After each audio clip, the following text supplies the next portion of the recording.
And it is 6:10. We have 1, 2, 3, 4, 5 commissioners present. We're expecting one more, and I know you all will not be with us tonight. With that, we shall move to additions and modifications to the agenda. And I was going to make a motion to amend the agenda to table agenda item 5.01 and 5.02.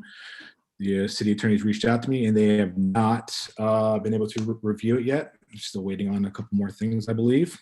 And that they stated that they hope that it will be ready for our next meeting. If it's completed well before our next meeting, I'll be happy to schedule a special meeting so we can take care of that. And so, yeah, I motion that we table agenda item 5.01 and 5.02 till next meeting. Do I have a second? Second. All in favor, please raise your hand or say aye. Aye. Aye. That passes unanimously. Any other additions or modifications to the agenda? Councilor Suino. Chair Gamache, were you going to also amend the agenda to discuss the sharing of videos around the January 7th incident? Was not, I think, my explicit intention, but I'm happy to. I am happy to. I'm happy to talk about that. Absolutely. They could make a motion then to include that as an item on the agenda. I will second that item. All in favor, raise your hand and say sorry. aye. I apologize. Can you clarify what we are voting on, please? The availability of videos to police commissioners on police incidents, but in particular in reference to January 7th, but the broader issue of the availability of video and dispatch audio for us. So again, when you say the availability, can I just ask for further clarification what you mean? I mean, that would get us into the discussion if you want to.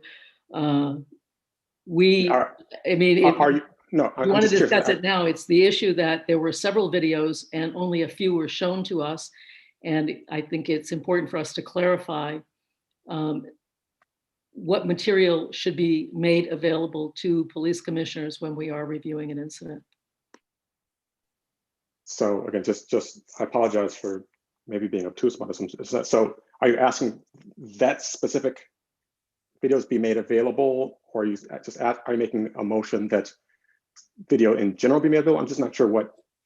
Motion to discuss the issue. I'm not making a motion about anything, but to add it to the agenda.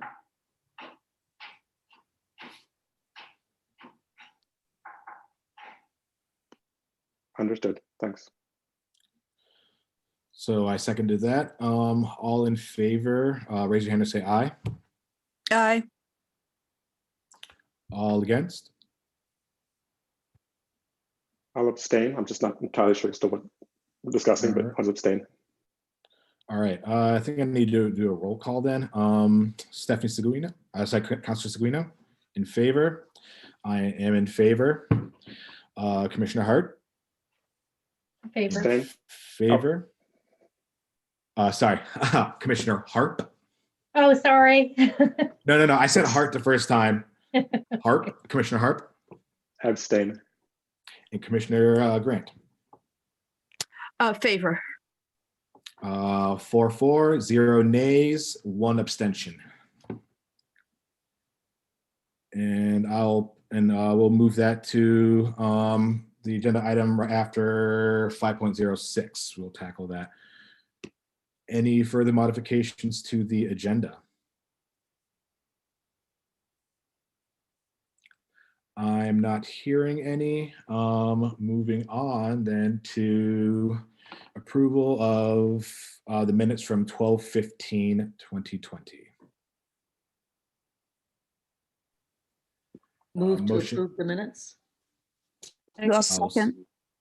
All right, and seconded by Commissioner Grant. All in favor, raise your hand or say aye. Aye.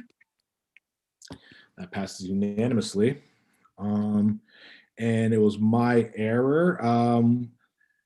For our next meeting, we'll add the agenda minutes from our special meeting that was 2 weeks ago. My apologies about that.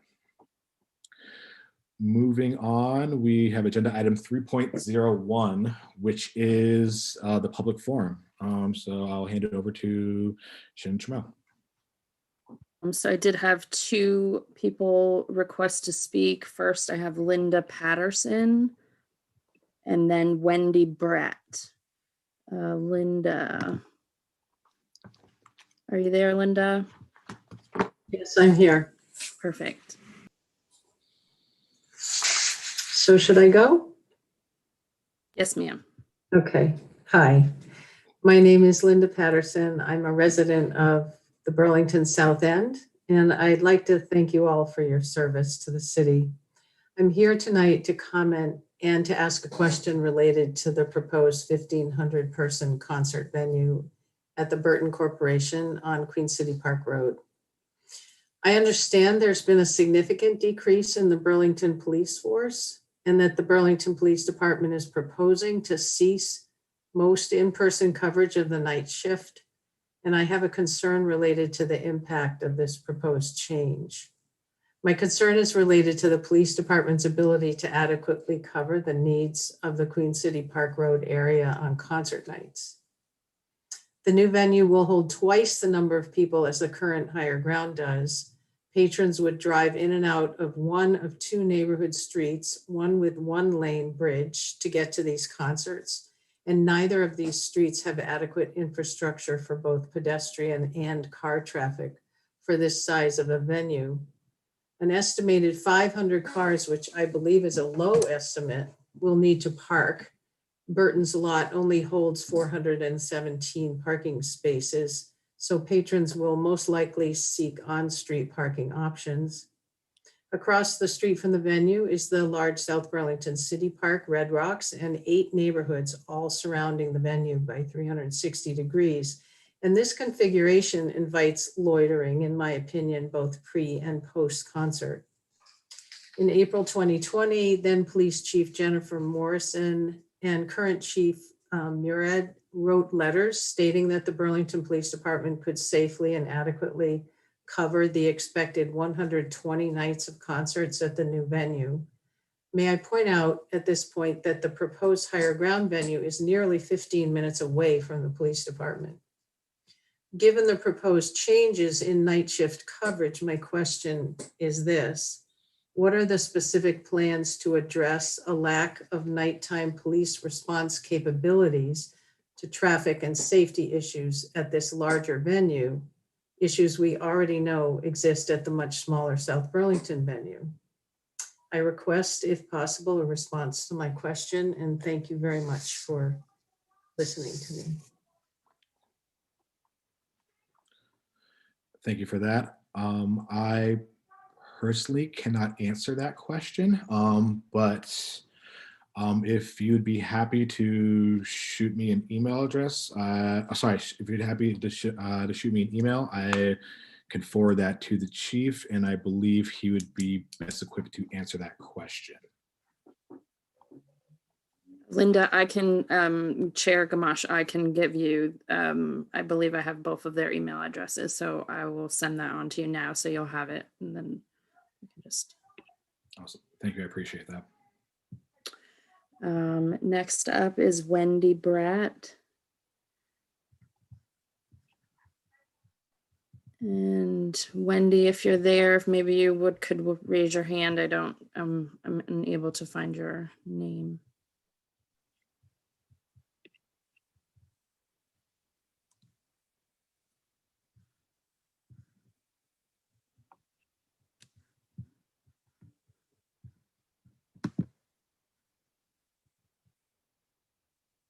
Wendy and I were working on this together. Did she confirm with you that she was coming? Just the email that I received, the one email. About me? About I thought it said the both of y'all. Okay, that may be a misunderstanding. I think it's just Okay. me.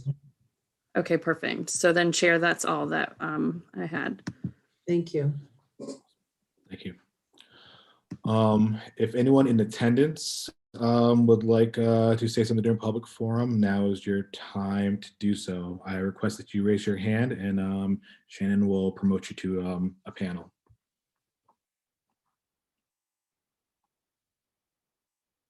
So I repeat, if anyone would like to say anything that's in the attendance, please raise your hand.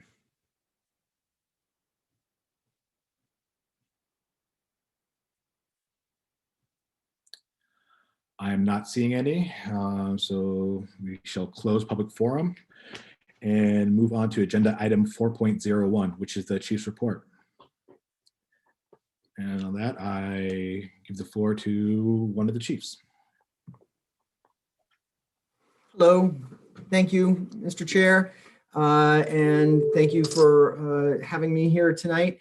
My report, I have some data to present, which I'll then have, I will email to all of you and have Shannon post as well. And I also have some recaps of what we've been up to. I think most importantly, of course, is the work that we have been doing on the public safety continuity plan.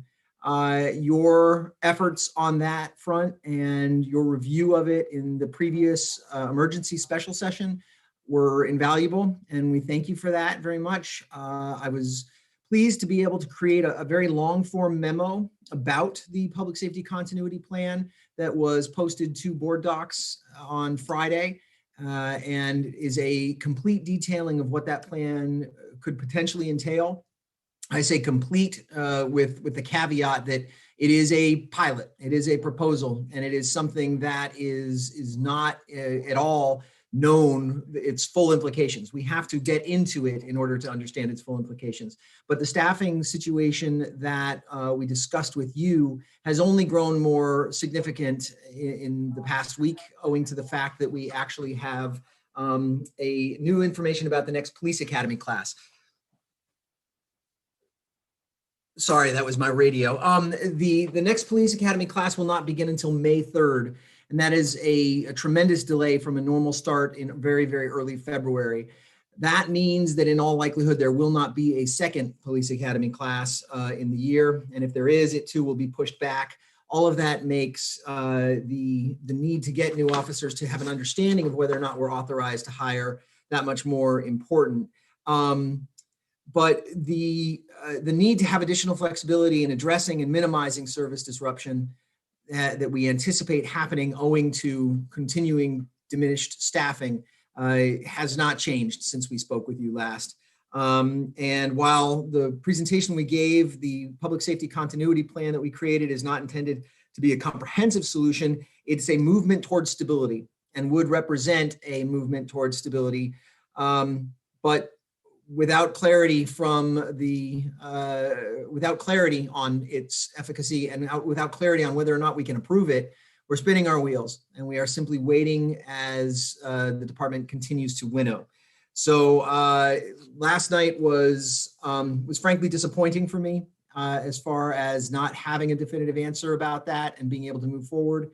I trust, however, that the folks in the city council are contemplating this, thinking about this, and that we may be able to have some kind of resolution by the next meeting. But I am frustrated that we are yet again waiting for a next meeting, which is where it seems we have been since June.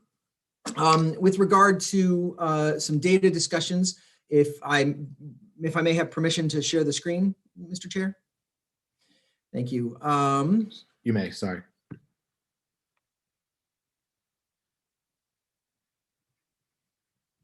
Just one moment, I'm sorry.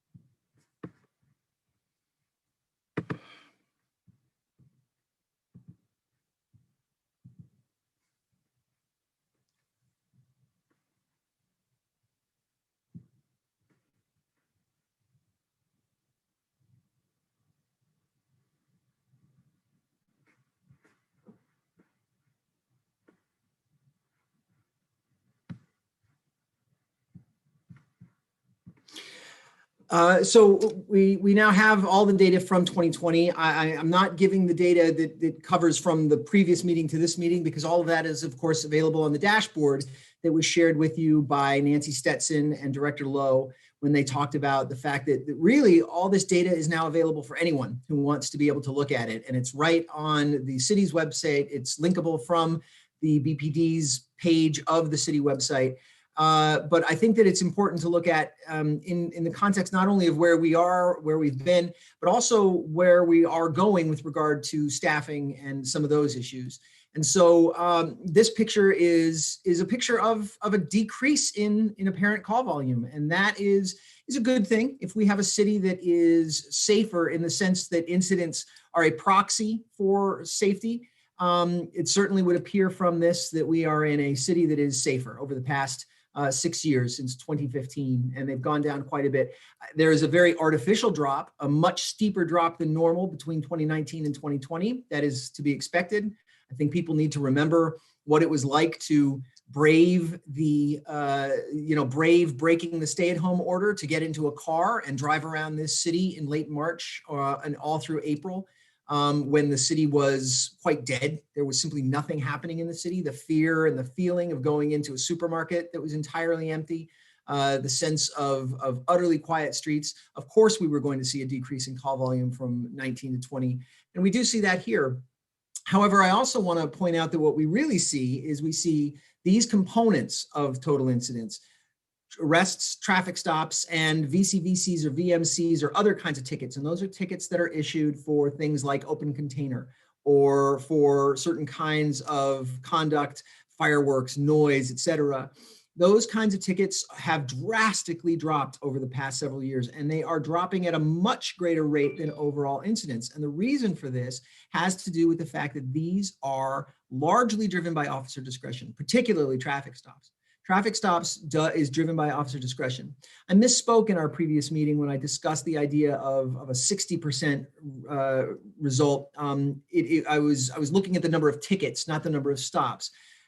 Stops represent 47% of the total change in call volume, in incident volume rather, from 2015 through 2019. So the total drop from 2015 to 2019, before COVID's anomaly, 47% of that was entirely from traffic stops. And traffic stops are almost entirely discretionary. And frankly, the ones that remain are the only ones that aren't discretionary at this point, because officers are not making discretionary traffic stops anymore. Here is a more important way of looking at call volume, and it has to do with the idea of what is internally generated versus what is externally generated. And talking about tickets and traffic stops gets at that a little bit, but we actually also can track where they're coming from. So here's a picture that actually goes all the way back to as long as we've been tracking since 2012. And again, that total incident number that you see at the top, that is pretty, there's a very large drop there in 2020. Sorry, whoops, wrong direction. I'm trying to make sure that, there we go, move this around a little bit so we can see those total incidents. And then with regard to the next, what we see down below are type 1 and 2 incidents, and they're internal versus external. Internally generated is the orange, externally generated is the blue. And what we see is until that dip for 2019 to 2020, we had a pretty flat change, and it had gone down a little bit in 2018, trended up in 2019, largely owing to a lot of disorder in downtown, especially around the Church Street area. But we're talking about a very flat picture. It is not a decrease. The decrease comes from those internally generated, those things that are driven by officer discretion, that are driven by a sense of officers going out and doing something because they don't have something else on their plate at that moment. But the calls that come from people, the calls for service that are folks saying, I need something, haven't changed all that much, again, until that precipitous decline that you see from 19 to 20. And the same is true of type 3 incidents, the most serious kinds of incidents with which we deal. And those, in fact, went up. Everything else is plummeting from 2019 to 2020, and with good reason, except those. Those go up, not by a lot, but they do. And it is only the internally generated ones that are trending down, and they're trending down quite a bit. Some of that, by the way, is the kind of work that gets done by detectives doing certain kinds of work. It's what officers observe and being proactive on patrol and doing certain kinds of activity. Again, car stops may come in certainly in the type 1 and type 2. Here's our serious incidents for the past 6 years, from 2015 through 2020. And again, total is in the upper left-hand corner, and total is dropping. And we see that decrease. And again, a stronger decrease from 19 to 20. And it flattened out quite a bit, actually, from 18 and 19. 18 and 19 were reaching a sense of stability, I think, with regard to overall what we could get with decrease before we had that artificial decrease. But we see other kinds of trends that are going in the other direction, unfortunately. Felony assault up, even this year, even in the COVID year, felony assault up. Aggregated domestic incidents, which includes domestic violence misdemeanor, domestic violence felony, and domestic disturbances, also up. Unsurprising for COVID, people were in their homes more. We were concerned that we would see upticks in domestic violence, and we were unfortunately not disappointed in that. We were also concerned that we would be missing cases because children not being in school for large swaths of time, those are mandatory reporters, teachers. Teachers are mandatory reporters. Clergy members can oftentimes be reporters for abuse that is observed of children. Co-workers, abuse observed for a spouse or for a significant other. And all of those interactions were drastically minimized by COVID. Children at school, people in their congregations or their churches, people being in physical proximity to coworkers. And yet, despite the fact that we are probably seeing underreporting, we saw an increase in those kinds of crimes over the past year. We've seen a dip in disturbances, but a large increase in disturbances over the past couple of years. Those two are largely going to be driven by external creation, not by officers. Sex assault, good year in 19, and unfortunately a significant increase from 19 to 20. And robbery up as well, down from 19 to 20, but up compared to where it was. And some of that has to do with resourcing for detectives. A lot of it has to do with the street crime team and the fact that we haven't been able to field one and that we've lost it now for good with regard to the amount of staffing that we have. Mental health related incidents are interesting. And here you do see a real increase. Now there are two categories here. One is the mental health issue, which is a call that is about mental health. That's how it comes over. That is how, if it's internally generated, and some are a smaller percentage, that's because the officer recognizes it immediately as a mental health related incident. That is the core of the incident. Or it is a call from another entity or from a person, and they term it a mental health related issue. And so we have mental health issue. It's a smaller number. You've got there, the highest number was this past year, and it was 946. Mental health checkbox is different. The checkbox can accompany any kind of incident. You could have a mental health checkbox on a car stop. You could have a mental health checkbox on a noise complaint. And what we are doing and trying hard to do is actually get better at marking that. And yet we still see an incredibly drastic increase from 19 to 20. Some of that is the same thing that's driving the increase of the actual issue incidents that you see in the left-hand graph, but some of it is also better reporting. We are asking officers to be more diligent about checking that box when they believe that mental health has a component of the call that they are addressing. But I do want to point out that what we're talking about, especially with mental health issue, are not calls that are automatically divertible to mental health experts. In fact, many of them, if not the majority of them, involve us going to calls where mental health professionals have called us to assist them because they can't deal with that incident in a safe way without having police there. That's not true of the mental health checkbox. That is true of the mental health issue graph. The mental health checkbox graph, it indicates situations that are exacerbated or affected by what is believed to be a mental health condition. It's not the core of the call, but having better resources to address those, being able to send teams of the kind that we are proposing with our CSL co-response teams, a community support liaison who would roll with a police officer. Those are the kinds of incidents that are really good, that would really see a benefit and presumably a decrease, because that is, of course, the goal of any of these. So thank you for allowing me to share that. I am going to send it to Shannon for distribution to all of you right now. And I was happy to have the opportunity to show some of those kinds of data.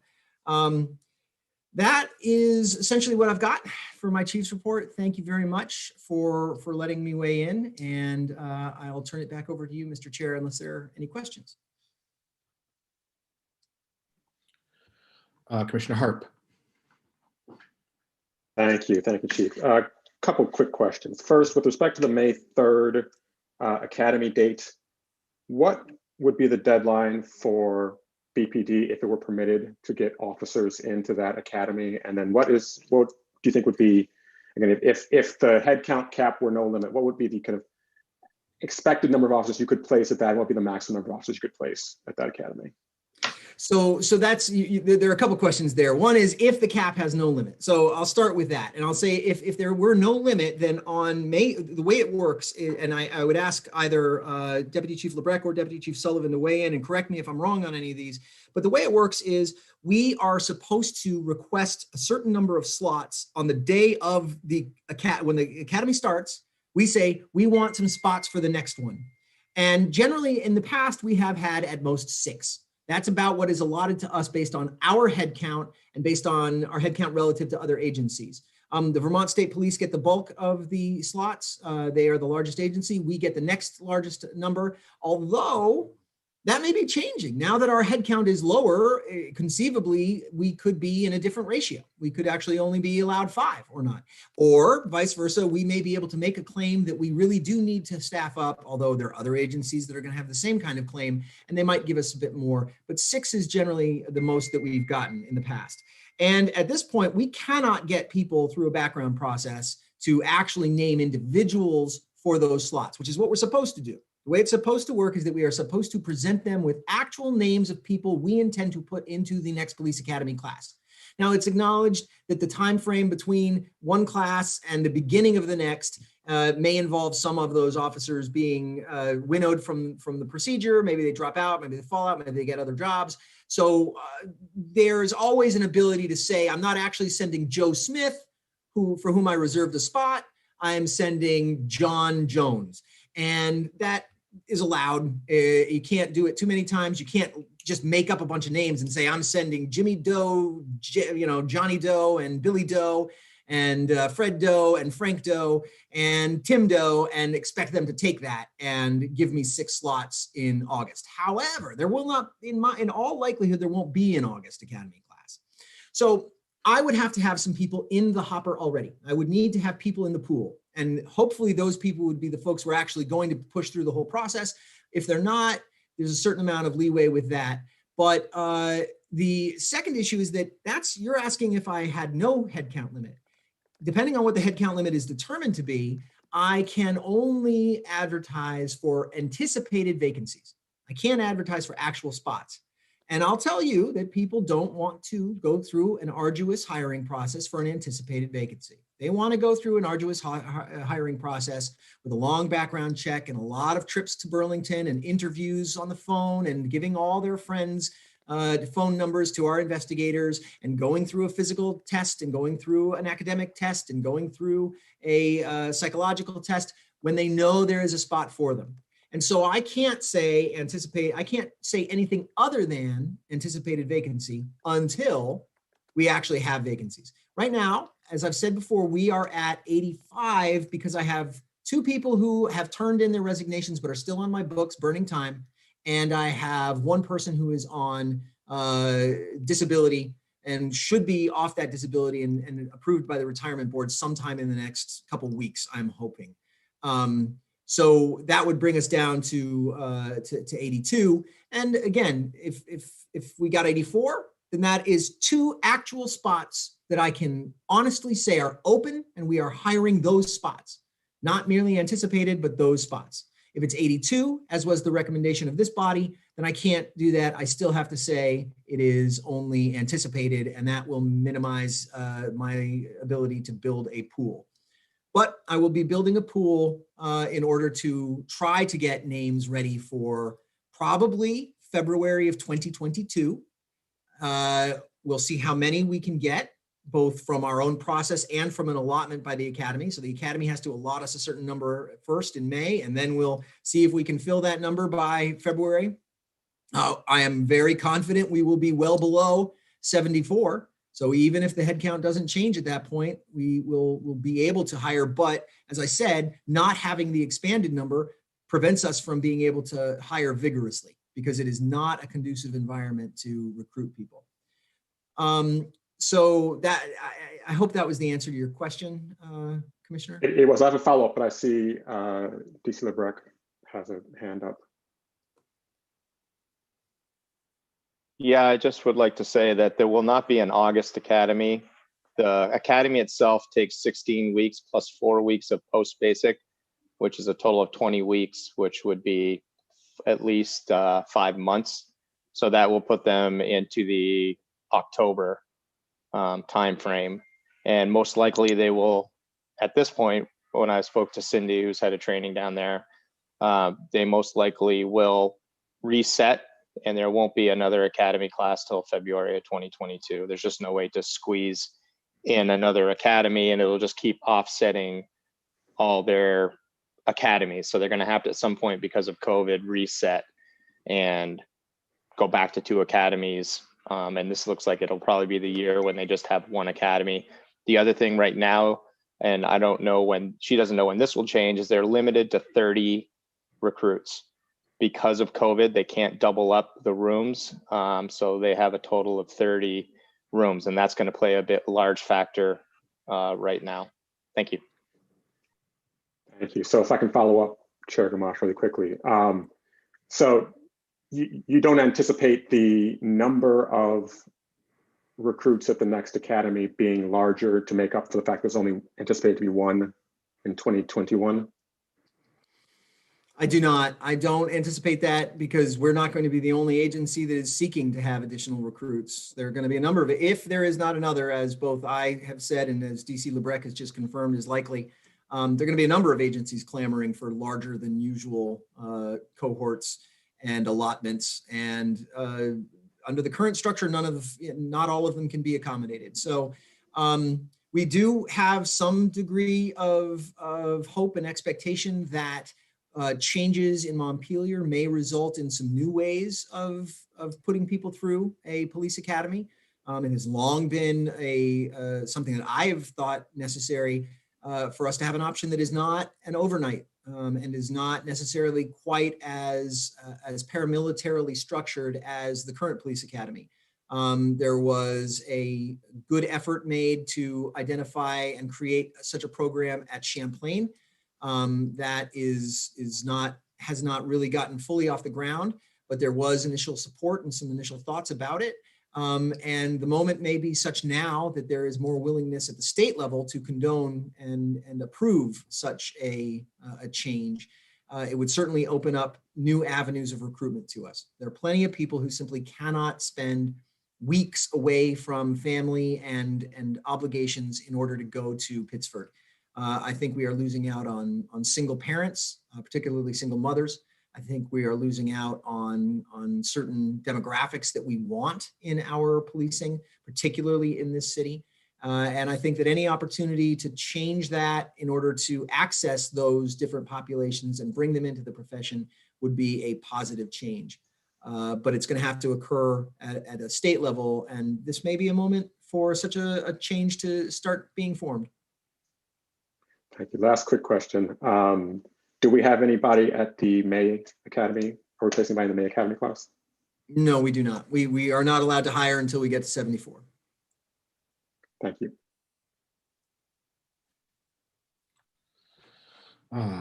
Any further questions or comments for the chiefs in regards to the report? I am not seeing or hearing. I'm sorry. Sorry, I'll just ask one more question then. So with the serious incident data that you were giving us, those, I assume, do not include incidents that are responded to primarily by UVM campus police. Is that correct? No, none. That is entirely BPD data. That is all Burlington and Burlington Police Department data. I'm not counting response by the fire department. I'm not counting response by UVM police. I'm not counting response, if it does happen in the city, by other entities, whether they're federal or not.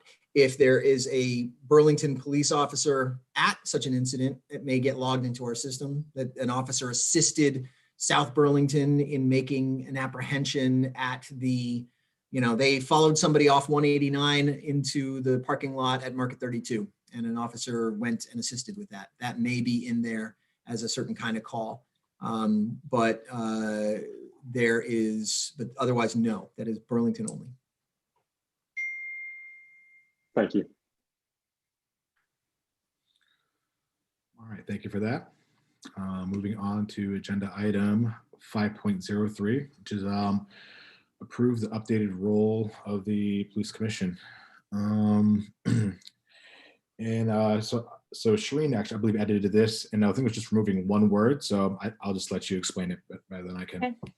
So if you all may recall, a couple of months ago, when Deputy Chief Lebrecq was going through the monthly use of force incidents, we paused and reflected that it would be more appropriate if we did that in open meeting, and the chiefs agreed, but Chief Murad pointed out that the policy we have, and I'm going to share my screen if I may.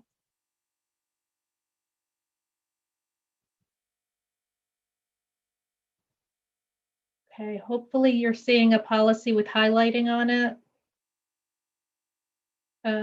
Okay, thank you. So this is the policy that we approved in August, and Deputy Chief Murad rightfully pointed out that in it, it states, the chief of police or her designee will report to the police commission in executive session.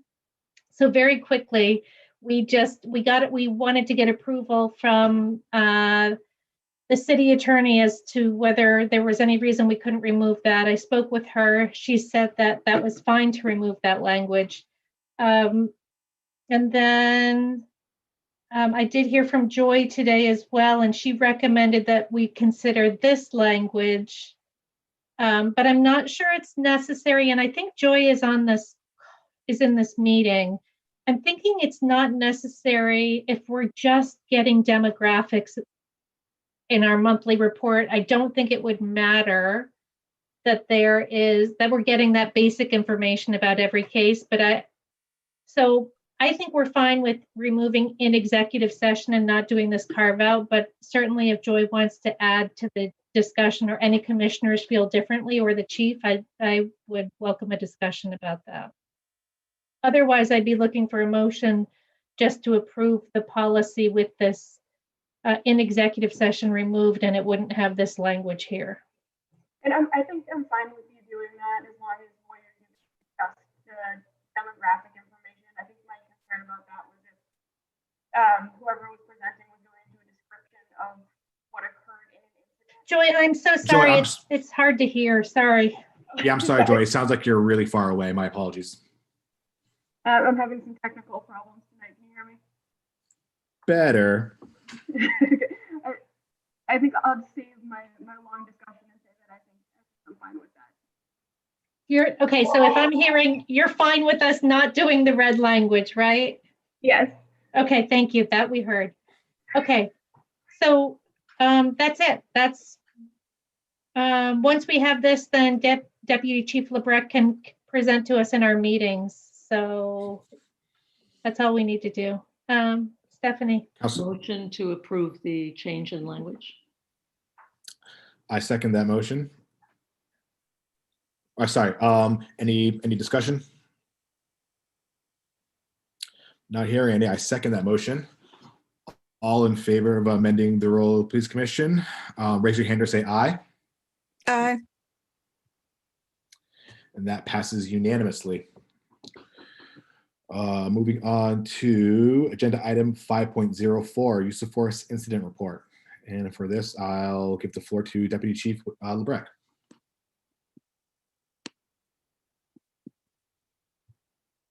Thank you, Commissioner, Chair. For the month of December, which is where we left off, there were only 3 use of force reports. done. The first was an agency assist to the U.S. Marshals, where we arrested a wanted subject on a federal probation violation. There was one officer from BPD that assisted. The officer did point his weapon at a 42-year-old white male. The officer and the arrestee were not injured. And once again, just the synopsis, the BPD officer was assisting U.S. Marshals in taking wanted subject from inside a residence. The officer had to make entry into the residence as the male had refused to come out. The second incident was an unlawful mischief and a protective custody incident. Officers were dispatched to that. There was a complainant who called about an intoxicated male who had smashed a hole in a wall of his ex-girlfriend. The male was issued a citation for unlawful mischief and was deemed incapacitated by the officers. The male actively resisted when officers attempted to take him into protective custody. There were 2 officers involved. Officer 1 gave verbal direction, ordered verbal directions to the suspect, and then used empty hand controls. The other officer also used verbal direction, advised them that they were in protective custody, then used a handcuff control technique, and also another type of use of force called other, when he pulled the arm out from under the subject. Was a 20-year-old white male. Neither the officer or the arrestees were injured. And the last one was an arrest for an aggravated assault, disorderly conduct, and unlawful mischief. The officers were dispatched. That means there's a complainant who called in.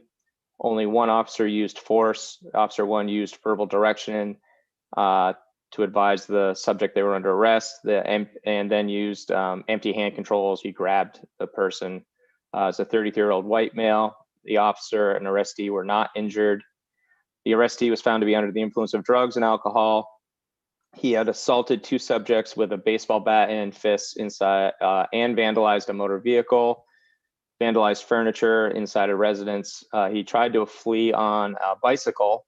The officer chased him on foot. At one point, the male made a gesture with his hand saying, "I have a effing gun." Officer was able to take the arrestee into custody. So he basically was able to grab him and he fell off the bike. There was no gun that was located on the arrestee. And that was it for December.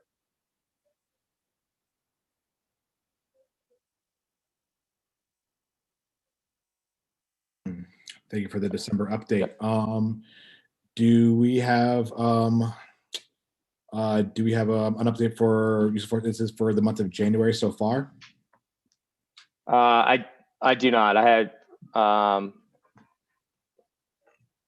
have that on another document, but I don't have that document with me. I just had done the previous month. I can have that ready for the next commission meeting if you'd like.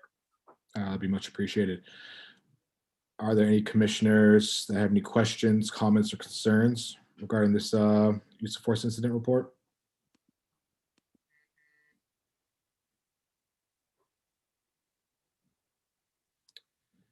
Not hearing any. So with that, moving on to agenda item 5.05, which is BPD's social media. And this is in response, I know this has been, we've talked about this previously before, but this is actually in response to the insurrection in the Capitol. And with that, I'll let Commissioner Seguino take the floor. Thank you. I'm sorry, you're muted. Yeah. As many of you know, a state trooper recently resigned as a result of having been found with social media comment that was supportive of the insurrection in Washington. More generally, given the rise of what I would call white supremacist groups, a question that I have for the chief is whether, in fact, the social media accounts of police officers are reviewed, especially in light of what has happened recently. Just want to say that I'm on the Fair and Impartial Policing Committee of the State Police, and this was an issue of discussion last night as well. And many of you may have seen a recent article in the New York Times in which there is a broad trend across the country for police chiefs to ensure that to review social media accounts to identify bigoted speech and possibly consequences as a result of that. So I'll pose it as a question for discussion, but also would appreciate asking the chief whether in fact he has conducted such a review and how they do address the issue of ensuring that we are that our police force is not comprised of folks with these kinds of white supremacist associations or engaged in bigoted speech.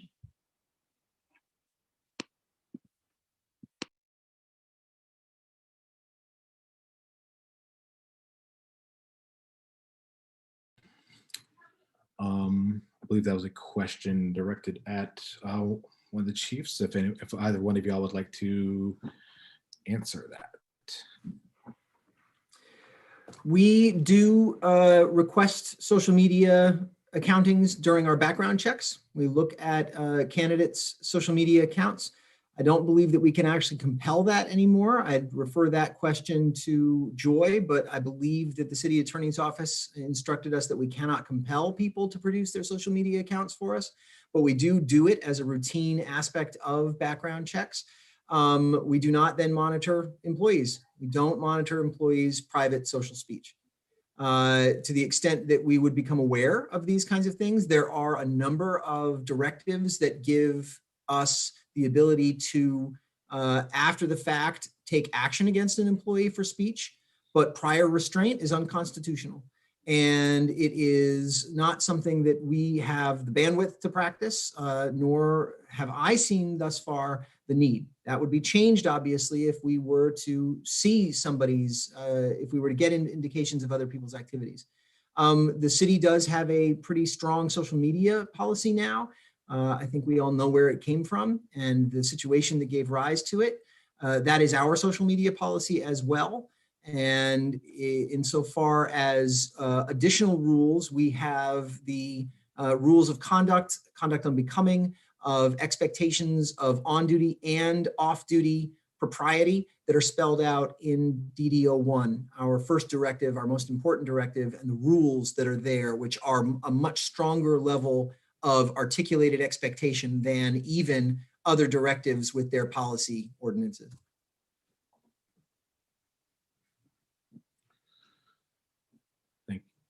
Thank you. Commissioner Durfee. Is Joy still, Joy has her technical difficulties, but Joy can you just confirm, I mean, I trust what I'm hearing, but can you confirm that's the way the city operates, that we use Chief Murad, Discover, or can you guys hear me? Yes. Yeah. So anyway, I'm just wanting, I didn't hear Joy say, yes, that is the case. You know, I'm new, but I remember a school employee doing it around when Trump was elected, an official that was on the school board. And I remember talking about it. And so I'm just curious about, I know we all read the city's policy, but just want to know, confirm that that's something that the police department cannot do. Yeah, and I would agree that what Chief Murad said is correct as far as our office. Okay.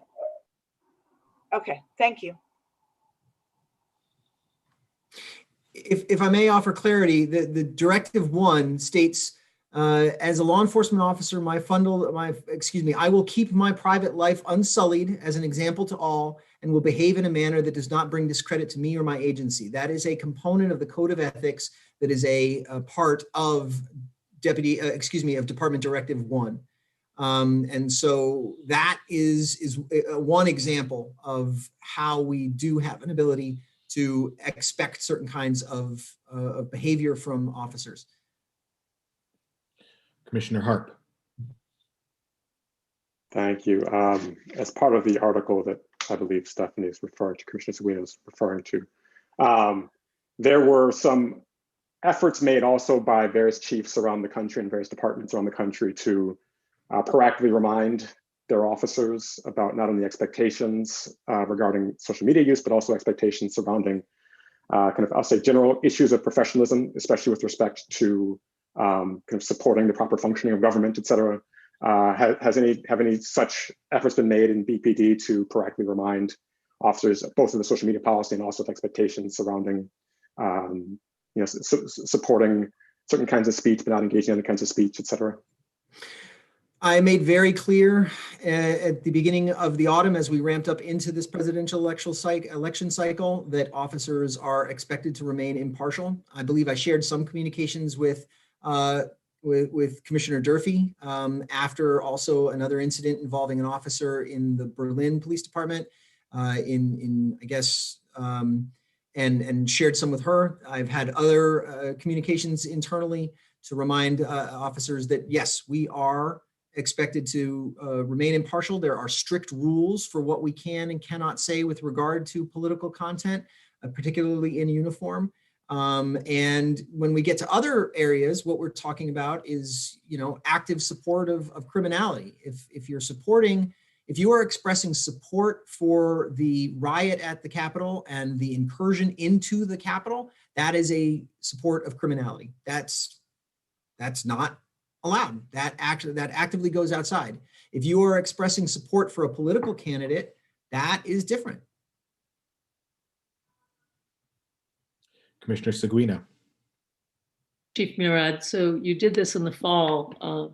Does it make sense to do it now in light of the January 6th incident? And I think it, actually, given the constraints, of course, on reviewing social media accounts, that a message from leadership at times like this, especially as regards the kinds of things that happened in DC, which is different from the political support issue. Is that something that you could do? I released a public statement about what happened in Washington, D.C. that went to all of the members of the police department. And I believe that other department leaders have had comments at roll calls.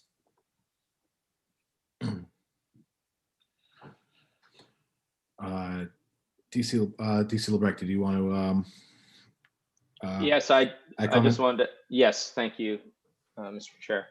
I just want to comment that I was able to speak in roll calls and into the Detective Service Bureau addressing the issues around what happened with the trooper and remind everybody of the policy and what we expect, our expectations are, as well as the email that was sent out by the chief. Thank you. Thank you. Any further questions or comments regarding this agenda item? Commissioner Durfee. I'll just make a quick comment. I did see the email that went out. I think the chief's email was one of the first city emails that I got when the insurrection was actually, when things were, it was pretty close to, it was one of the quickest emails, and it was very strong. But I think hearing DC Lebrecht say, I've talked and hearing the chief say, yes, and we've had these conversations and this is what we've done is at least what, I wondered. Of course, I didn't really wonder because I saw the email, but I did want, you just kind of want to close the loop on it and say, did we do everything that we possibly could? So I felt like I just wanted to add that to what Stephanie was saying. And it certainly was one of the most jarring things. Any of us, I don't think any of us on this call would make light of it. It's just, I think it's our due diligence to just circle back and ask the question and say, have we, because I know that was the first thing I thought was like, I wonder if anybody here, or anybody in Vermont is gone. And then, 2 minutes later, I'm seeing people on a bus headed down there. So thank you for your response to that question.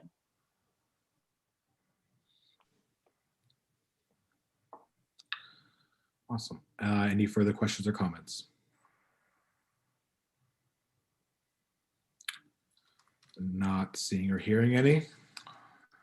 Moving on to agenda item 5.06, City Innovation Office Data Reports Schedule. So I am going to let Commissioner Seguino kind of explain this one as she did all the heavy lifting of putting this document together. So yeah, the floor is yours. Thanks. Just to explain the process, I met with Brian Lowe and Nancy Stetson, with the chief, as well as Director Dodson, to talk through the issues. Had a second meeting with the chief and Director Dodson, consulted, got input from all of the commissioners, and I'm hopeful that this motion represents the unanimous view of the commission about the reports. And I believe Brian Lowe is here, that we've worked out with you some changes that you requested to make your jobs easier. So that's where we are. That's what that represents, is that consultation. Awesome. Sorry, Brian, do you have any further questions or comments for us right now?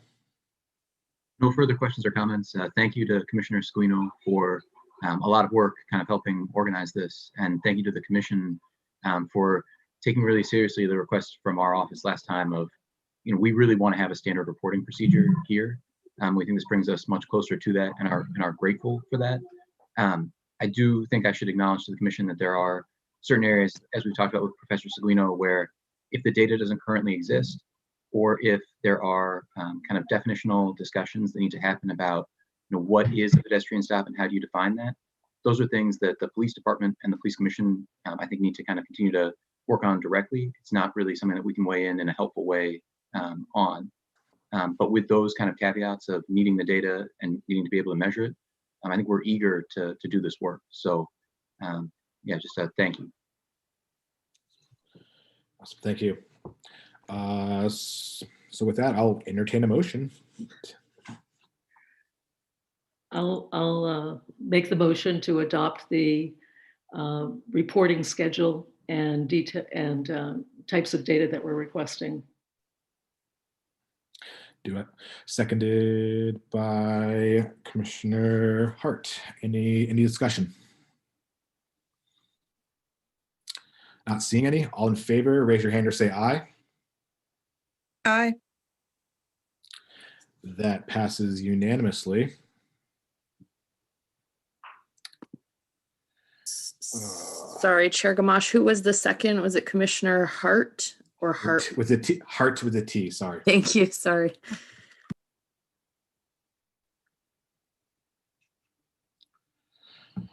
All right, moving on then to agenda item, oh wait, sorry, the amended agenda. And my most sincere apologies, the exact wording of that agenda item I am forgetting, so sorry, Commissioner Seguino, could you help me out again? To discuss the issue of video availability around the January 7th incident. Yes. Awesome.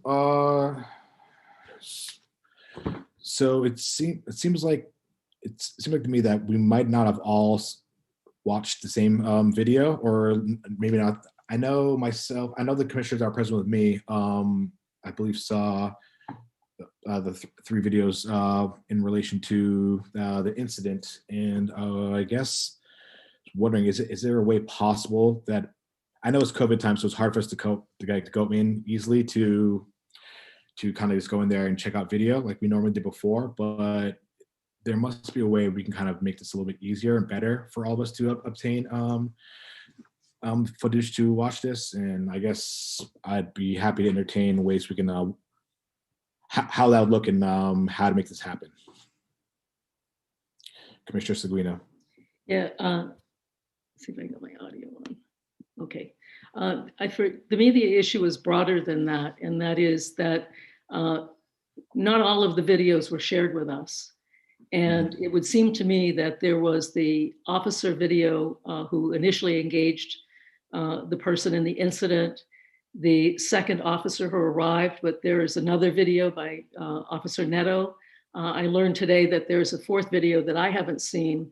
And I spoke to Director Dodson about this in order to obtain these videos. It was my understanding that given that these videos would be shared with the commission, all of them would be shared. And I would like to add to that the dispatcher's audio call as well. And any videos or audio associated with these incidents. And Director Dodson suggested to me that perhaps that what is actually needed is a directive from the commission to clarify what should be shared automatically with the commission rather than having partial viewing of available videos. And I just want to say that I think it's important that we see all of the videos, that we hear the dispatcher's call to the officer, and that we hear the audio of officer's call for backup. So I'll just put that out there as a point of discussion, or wondering, and hopefully to move to a point where we can clarify to the chief that that is what we are expecting for these incidents.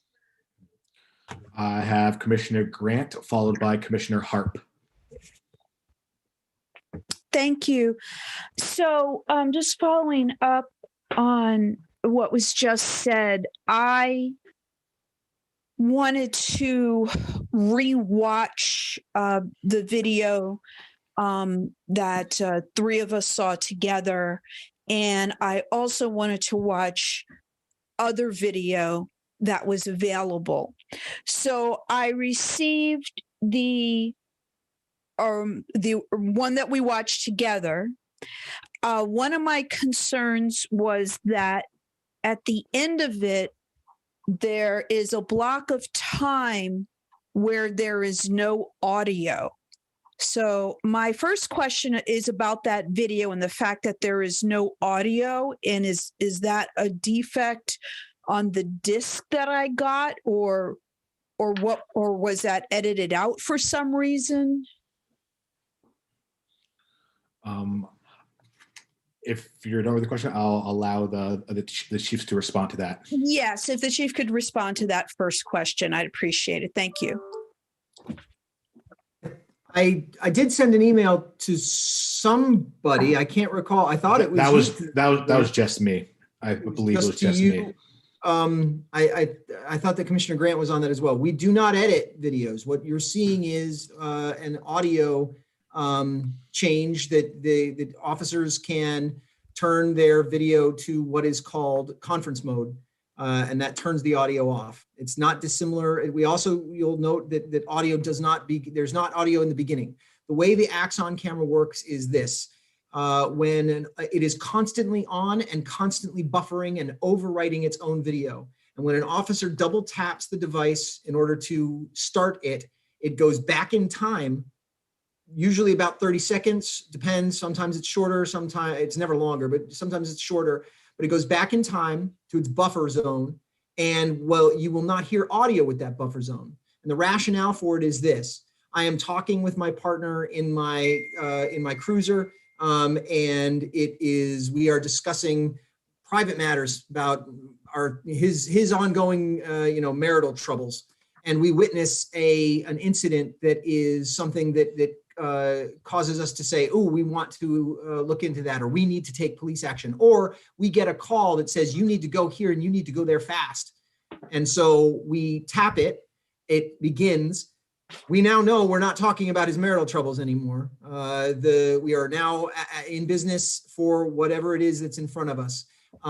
The camera goes back without audio, so it can't capture that, but it can capture if it were a call into our car saying go to this location and go there fast. It doesn't capture anything. But if we saw something that caused us to turn that on, because we saw a behavior or the beginning of a fight, or somebody came running out of a building bloody, and I tap it, I am now going to get that precipitating event, not with audio, but the visual of that precipitating event. And so we can go back in time. So when we see, for example, the video that you requested, and I gave you both videos that you requested, Commissioner Grant.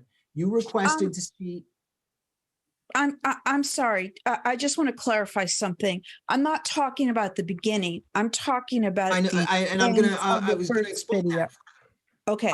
So in Officer Burns' video, you'll note that there is no sound until he gets out of the car. And that's because when he gets out of the car is when he actually taps it. And you can see his hand come up in front of the video as well. And then he engages with the gentleman, and the gentleman refuses to stop and is immediately escalated and belligerent towards him. And he explains twice why. Well, we can get into that in a moment, but I want to take it. What he does later is you can turn off the sound of the video in order to go into what is called conference. And that is so that you can discuss matters that are going to be, that are about witness identifications, that are about statements that are being made. It's not to be used during the actual incident. And in fact, it's not, you have to do another thing. So not only would I tap it as I jump out of the car to deal with this situation that's unfolding right in front of me, I would then have to manipulate a different button that is more difficult to start and stop. So that's not when it is. It's for after, when you are having discussions about either operational matters or tactical matters or witness matters or investigatory matters, and our directive provides for it and does allow for it. Other than that, you can then turn the video off at certain points as well. But normally— So you wouldn't consider it to be best practice, especially after an incident like that, to keep it on? No, not if he has a reason to turn it off. And he has it on for some period of time, and then he turns it off to go to conference. Now, with regard to the other video that you asked for two, you asked for that one, and you asked for the one that had not yet been downloaded at the time we watched. And that one was not activated by the officer, and it became activated when it was picked up. So what happened is it fell out because of the fight. When the subject assaulted the officer, it punched her in the head twice. It fell off sometime during that altercation, fell into a snowbank. It was not activated. When an officer went to pick it up, that officer, he or she, must have double tapped it and it turned on. And then that officer looked at it, realized it was on, and turned it off because it wasn't his device. They're not going to keep it rolling in their hand, and whatever's on it is on it. We cannot. Well, essentially, there's nothing on that one. But to the regard, I just want to make it very clear that I feel that once an officer has been called, they can get that body cam on. I mean, when she got to that incident, she was out the door and she was on that young man. And I really feel that she could have had that on earlier if she had turned it on when she was in the car. So I do want that taken under consideration. How many officers ended up being on the scene? Was it 4? I'm not certain how many total. I believe there were, 5 were on scene, and then 2 additional. There are others associated with the incident. But what the allegation is the allegation was that it was an improper stop and it was an improper use of force. And our agreement is that video having to do with the allegation is to be shared, and materials having to do with the allegation are to be shared. In that sense, only Officer Burns was fully relevant to that allegation, and Officer O'Leary's would have been had it been activated. Other video contains witness interviews for an ongoing criminal matter against a juvenile. I am not going to share those.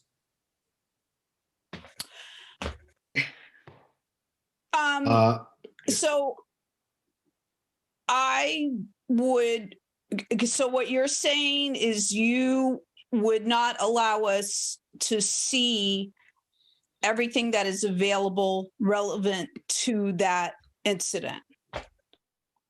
I did everything that is relevant to the allegation, which is what the agreement states, was provided to you. And coming into the building in order to see, for example, that to see that that's the allegation was that it was an improper stop and that it was an improper use of force. Now, I know we had a disagreement the day that I came in to watch that footage. I found that footage to be pretty upsetting. I was upset at everyone who got hurt. appreciate that people were hurt. So I want to make that very, very clear. My first instinct was, you firmly disagreed with my first instinct. I kind of was made to feel some kind of way. And it really,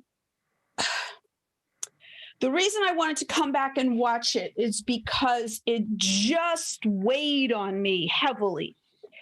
And watching that video again, I still believe my first instinct was that the officer moved a little bit too quickly to put his hands on this young man. Now, I understand that it's a valid call. I understand that the person who made the call had that young man in his sight at all times, because that is something that people get concerned about, is about random stops and profiling. So I understand that was not it wasn't a random stop. My issue is that within seconds of getting out of the car, he already has his hands on. And then immediately that young man is defensive. And he has his hands on him before he even says that he is detaining him. So if you go back and look at it, he doesn't mention being detained on it because the young man's backing off. He's moving his body in a way because he doesn't want the officer's hands on him. And then the officer starts to say, well, I'm detaining you, or something to that effect. And then the young man's like, well, why? But the officer's still like reaching for him. And then it just is a brawl. It becomes, I feel like I just watched a brawl. And I feel that because the general assumption is that this young man was never going to comply. He wasn't going to comply. And when I'm looking at that, I'm like, he wasn't given a chance. Now, maybe in the end, he wouldn't have complied. But I think when we talk about de-escalation, when we talk about sometimes de-escalation is not rushing to escalate. The officer could have tried to talk to him further, I felt. Considering how quick the hands went on him right out of getting that car. It was like, 30 seconds? So I just feel that we have to think about that. We have to think about how quick some of the officers are to just put their hands on people. And it just to me, just not something altogether right there. And I think it can be a form of profiling if you're going to say, well, I just know this individual isn't going to comply, just the way they're acting. And then he just got more and more angry. The young man got more and more angry. And then the swearing started, then the fighting started. And then the whole being and the tasering and the officers getting hurt, the young man getting hurt. And I'm sure that everyone's got trauma related to that. How are you going to act after something like that happens? You're not going to be the same. I just want to express those concerns because I think that I feel like it's being pushed under the rug a little bit too much. I feel he's got out of there and within seconds before telling him was detained, put his hands on him. And that just escalated it. I just think there was some things on there that were not necessary. And I don't think it's right that we can't see everything from all the officers that were there. I understand what your point of view is, but I just want to state publicly that I've got a problem with that. Thank you. So those descriptions are not entirely accurate. I understand that you feel that way. I'm operating on what I actually see in the video and what I understand to be happening owing to the training that the officer does and the law that he has when he's telling a person, can you stop? and then saying he does in fact tell the individual that he's being stopped for a burglary. He says burglary twice. He does not put hands on the individual until the individual refuses to stop. When an officer in uniform from getting out of a marked police car tells a person who is walking away from the scene of a crime that that person knows he has just committed to stop, and that person doesn't stop, the officer does have a right to physically stop the individual. That is the nature of a detention. A lawful detention is one in which the person cannot walk away. They do not have that right. It is no different than when we are in a police car and conducting a traffic stop. The lights are illuminated. The car in front doesn't get the luxury of an explanation. What did I do? I demand that this person tell me that I did X or Y before I pull over. You pull over. That is how, that is the law. And insofar as the escalation, it is the young man's escalation. The officer gets out and says, I would like to talk to you. I am detaining you. The man says no. The man pretends not to know what he is there for. He knows what he's there for. He knows where he has just come from and what he has just done. And the officer is immediately thrust in a position of addressing a belligerent and uncooperative subject.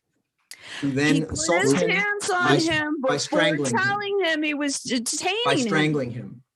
He put his hands, the officer put his hands on him before telling him he was detaining him. The whole thing is messed up. The whole thing is messed up. Of course, when it starts to escalate, and then the swearing, and then first of it's movement not to be touched, and yelling, don't, with the expletives, touch me, then the touching, and then it just escalates to full blown. And yes, at that point, of course, officers have a right to protect themselves at that point. But I'm like, more than just protecting themselves. I know, but what I'm saying is, in the beginning, and we can say, yeah, he knew what he did. We can say all of that. But I'm saying we need to talk about the standard. Like, I feel like I don't want like a lowest common denominator. Or not even the lowest common denominator. I'm just saying that he had his hand on him before he said he was detaining him.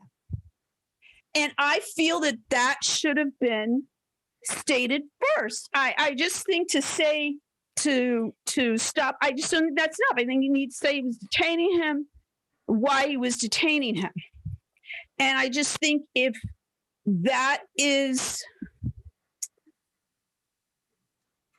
I think that just sets up situations that can get out of hand. And that's my concern. And that was my gut. I was like, whoa, that was fast. His hands are right on him, and I feel that way. And I feel that way very, very strongly. And I'm just saying it's something that you need to think about, that your officers need to think about, because we know, and we don't know why. We don't know why he had, well, actually, I'm not going to say that. I can speculate why, but he very, very, very clearly was not in a state where, and maybe it's not officer, maybe it could have been somebody else, but to be physically touched from the get-go was a huge issue. And then when he says, why are you stopping?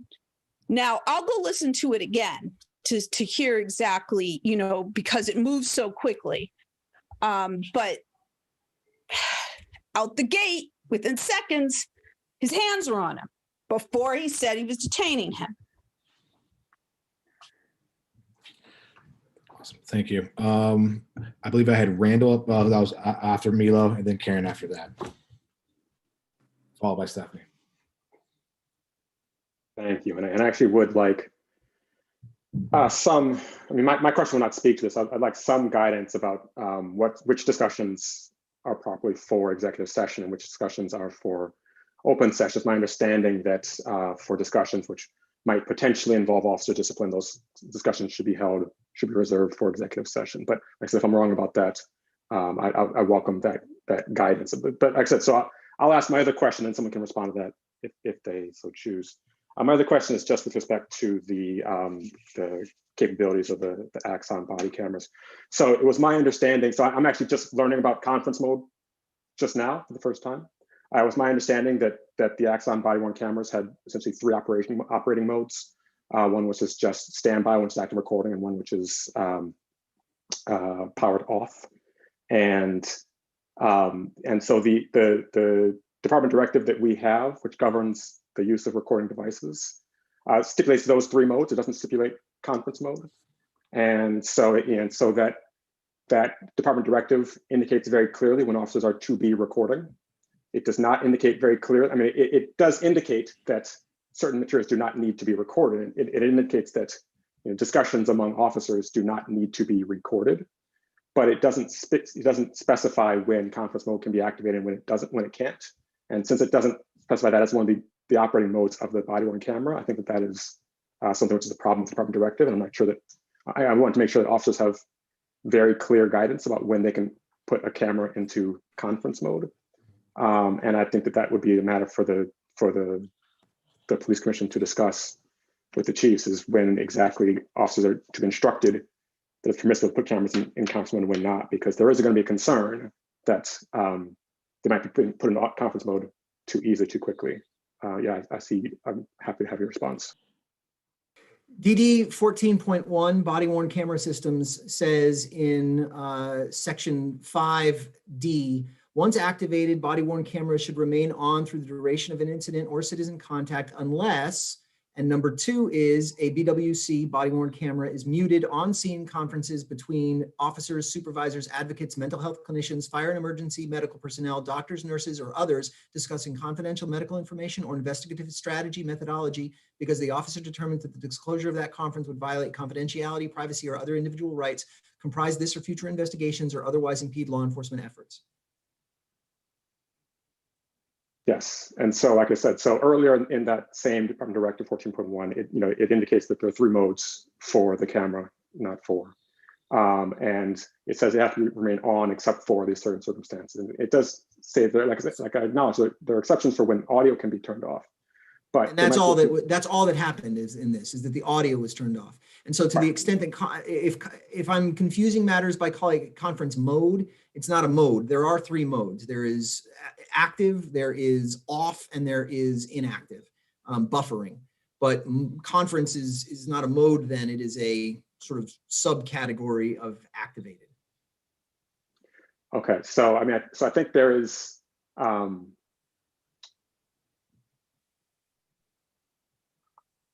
I think it is reasonable for the commission to worry that if officers engage in a too liberal use of muting the audio, that there will be no kind of capacity for the commission or for anyone auditing that footage later on to know whether or not that was done appropriately or not.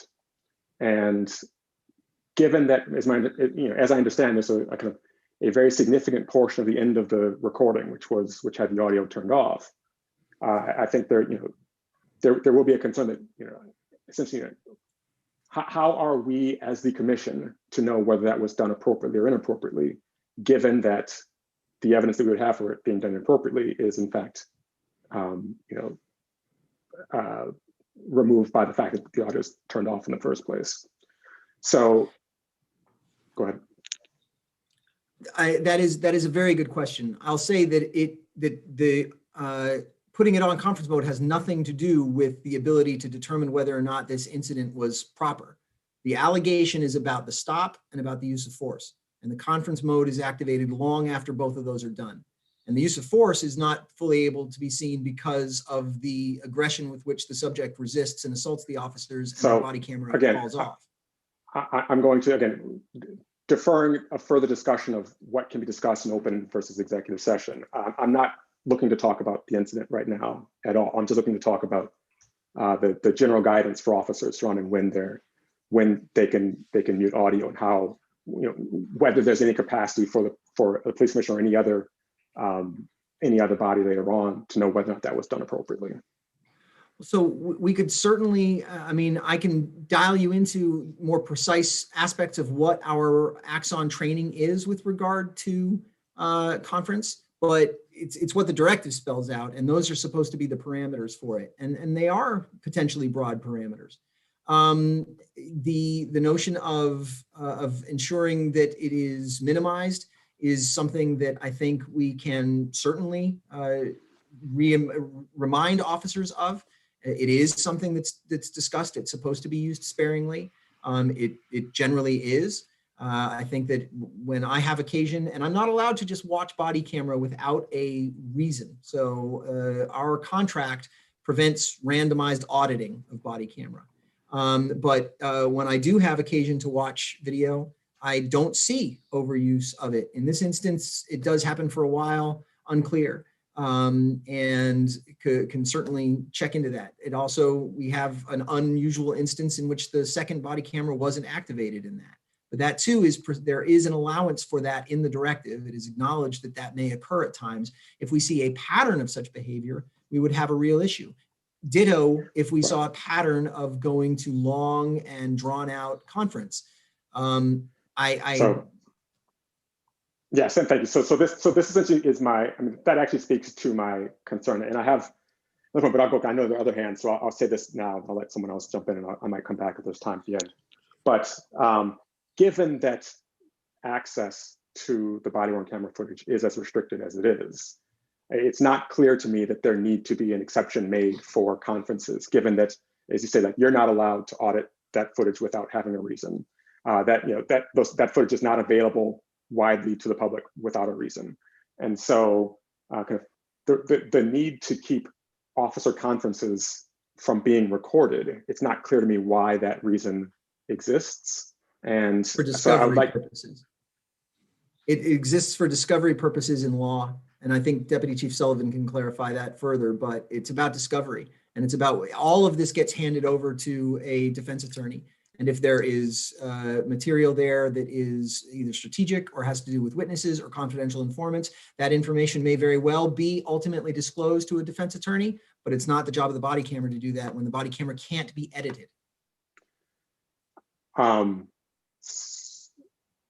So I'd like a little bit more guidance on that. So if there is material on body cam footage, which you are not legally required to turn over, that cannot be removed prior to handing it over?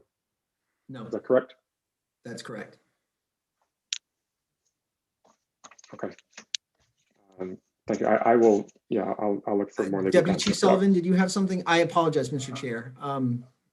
But I was going to keep this going just because Commissioner Durfee's been waiting for a while to get into the queue. So Commissioner Durfee, and then I'll let I want to clarify that Deputy Chief, you got to weigh in on these, Chief Sullivan. We do redact them. We can redact. We certainly redact for media requests. Redacting for law for discovery purposes is much rarer.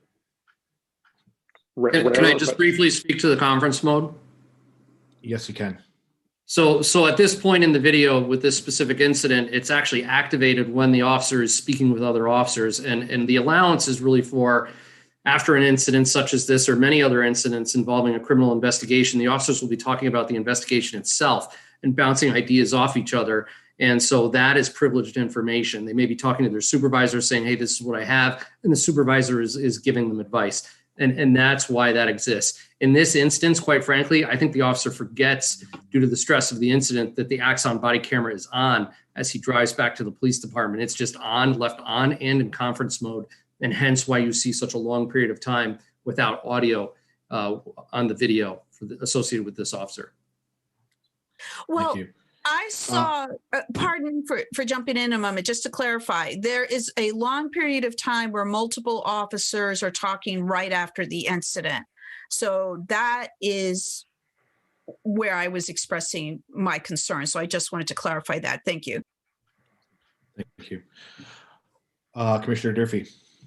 Yeah, so I just want to jump in here. I'm not comfortable with the back and forth. I'm not comfortable with the escalated nature of things. That my understanding with it is that if anything in this meeting can result in officer discipline, that we should be discussing it in executive session. And I want clarification on that. I think Randall was going to ask that as well. I don't mind reviewing certain incidents, but I think the back and forth between the chief and Commissioner Grant discussing what officers did and didn't do is something we would generally keep in executive session.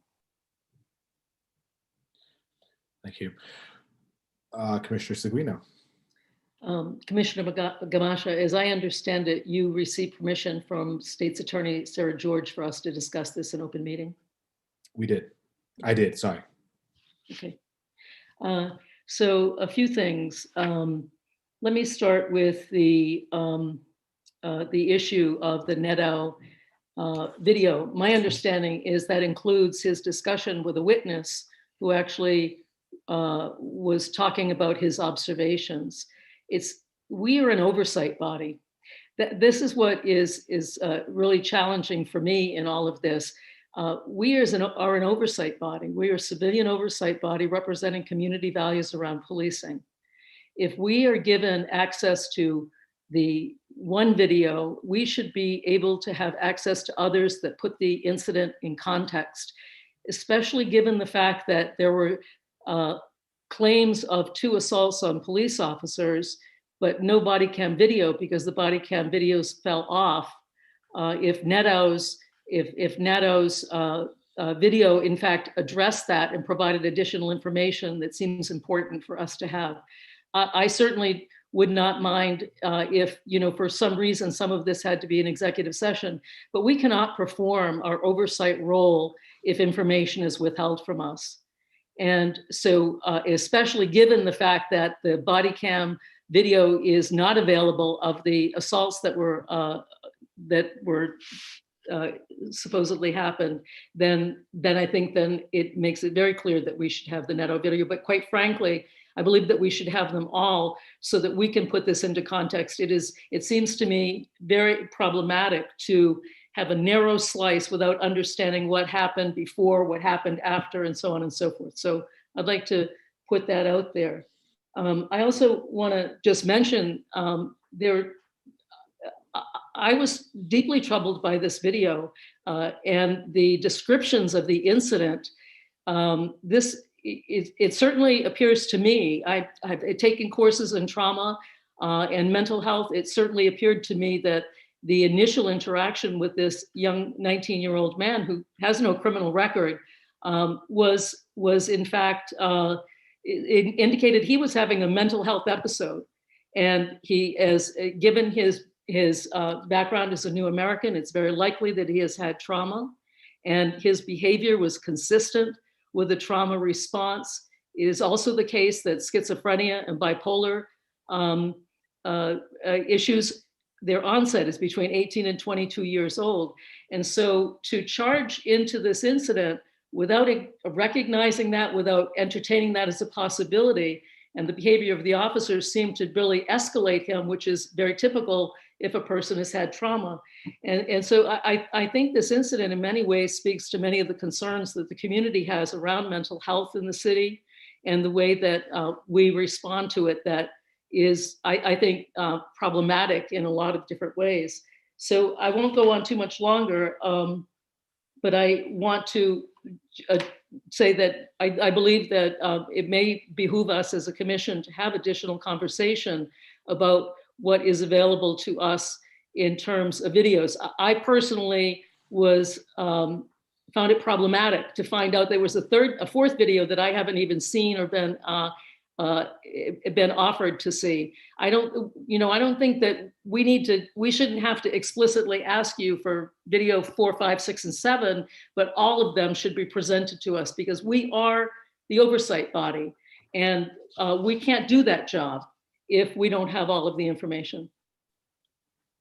Thank you. Thank you, Commissioner. Any further questions or comments from the commission? I have Commissioner Durfee followed by Commissioner Nipper. So just to clarify, everything that we're talking about right now is okay because Sarah George said before this meeting that this can be an open session. I just want to be sure that I'm right on that. She told me that we could discuss this in this meeting. I specifically asked if we could discuss it on our agenda in our meeting, and she said yes. Did you say what this is? I'm sorry. I'm sorry. Repeat that. So when you say we could discuss this, what specifically? This being the incident from 107. Sorry, the complaint that was filed on 1-7.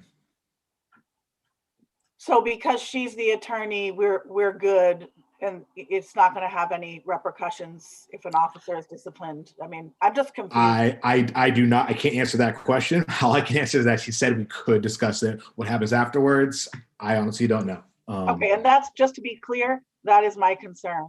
I've never seen it, so I just wanted to be clear with that. If I may, I think that Sarah George is probably referencing the impact it might have on any prosecution. I do think it is best to keep issues of discipline in executive session. So I think she's saying it's fine. It won't impact her investigation, but I don't think that extends to any potential internal discipline. I would agree with that assumption that when she emailed me that, I believe she's operating under that assumption. So then we really should not be in open session discussing this because this is a brand new incident and we need, if it leads to, if anything is found, if an officer that was involved is found to be out of bounds and we discuss this in open meeting, we could potentially jeopardize the investigation. So I think we should. Oh, Shireen, help me out with the legal terms. No, you're fine. I just had something to follow up with, but I'll wait my turn. I believe it was Commissioner Nipper, followed by Commissioner Hart. Yeah, I won't comment on anything related to that incident. I just wanted to know that if cameras are falling off, I mean, this probably isn't the first time, so something should obviously be done about that. And I don't want to add any paperwork to the process, but could it be possible that we write like when the officer uploads their footage, right? They put them in docs when they get off shift, right? Could they perhaps fill out paperwork and put a reason for why they conferenced? You know, if it was personal, if it was something with the investigation, you know, just to give a little bit more context when we view it. That's all I got. Thank you very much for that. Commissioner Hart, followed by Commissioner Harp. So on the point of access to videos, what we used to do is in executive session, we would all be presented with videos, and if we wanted to see more, then the chief would present it. My issue here is that how do we streamline this process so that you don't have 7 different commissioners presenting to the police station to see a variety of different videos or what? So I haven't seen these videos because I maybe mistakenly had assumed that we would be dealing with this in executive session. So Chief, I'm wondering if we can develop something where we all are presented with the same. I do think we should have access to whatever access the police commission is seeking on something. But I also don't think it's realistic, given your demands, that 7 of us come at 7 different times right now to go through this individually. So, but if one commissioner is asking for 4 different angles, I do think it would benefit all of us to be seeing the same. You know, if someone's getting it, then I would say if it can be made available to everyone. But perhaps, I know the chief at one point had used a private YouTube channel to disclose some videos related to an incident, but that would be just something if we can streamline it so that we don't have to go to the station, yet the 7 of us can get the access at the same time. That would be great. All right, Commissioner Harp. Thank you. This is first a statement, then a question for Chief Murad. So the statement is, so my understanding of the sort of material that the commission has access to does include any body-worn camera footage which is available. Those are part of the written record of a complaint, and the commission has access to the written records. And it would surprise me if any body-worn camera from any officer that responds on scene to an incident is not considered to be kind of part of the written record, because it's not considered to be directly material to the complaint itself, or the complaint as it's described. So I would think that kind of any footage which is available from any of the officers that responded on scene would be part of the record and would be available for commissioners upon request.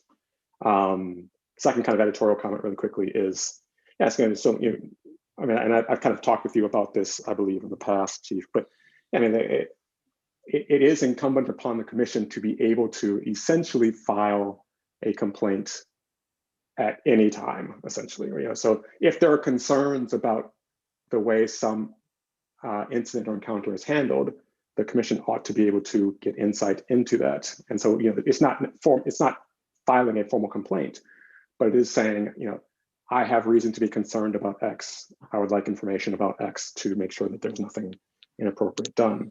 So, I would worry about any attempt to kind of restrict the material that the commission has access to just material which is kind of judged to be directly material to the complaint as it's spelled out. I would like to think the commission has access to more material than that. So those two statements. So the question that I have is, there was some discussion at some point about getting the commission accounts on the Axon system so that we can actually view the material directly. I was just wondering if you could update us about whether or not whether that is feasible, whether any progress has been made on that, and you can respond to any other points that I made as well. Thanks. I believe, Chief Muir, I believe he was asking you to answer that question. So I agree with you about the nature of the materials. That's what's spelled out in the role of the police commission with regard to complaints against BPD employees. I don't agree with regard to seeing material that has to do with witness statements for an ongoing criminal investigation, especially one involving a juvenile. And I'm afraid I'm not going to take a hearsay third-party rescinding of the state's attorney's prerogative not to have that discussed. And I'm sure she meant to discuss the matter, but not to make specific, usage of it, not to share witness statements, et cetera. I would want clarification from her about that.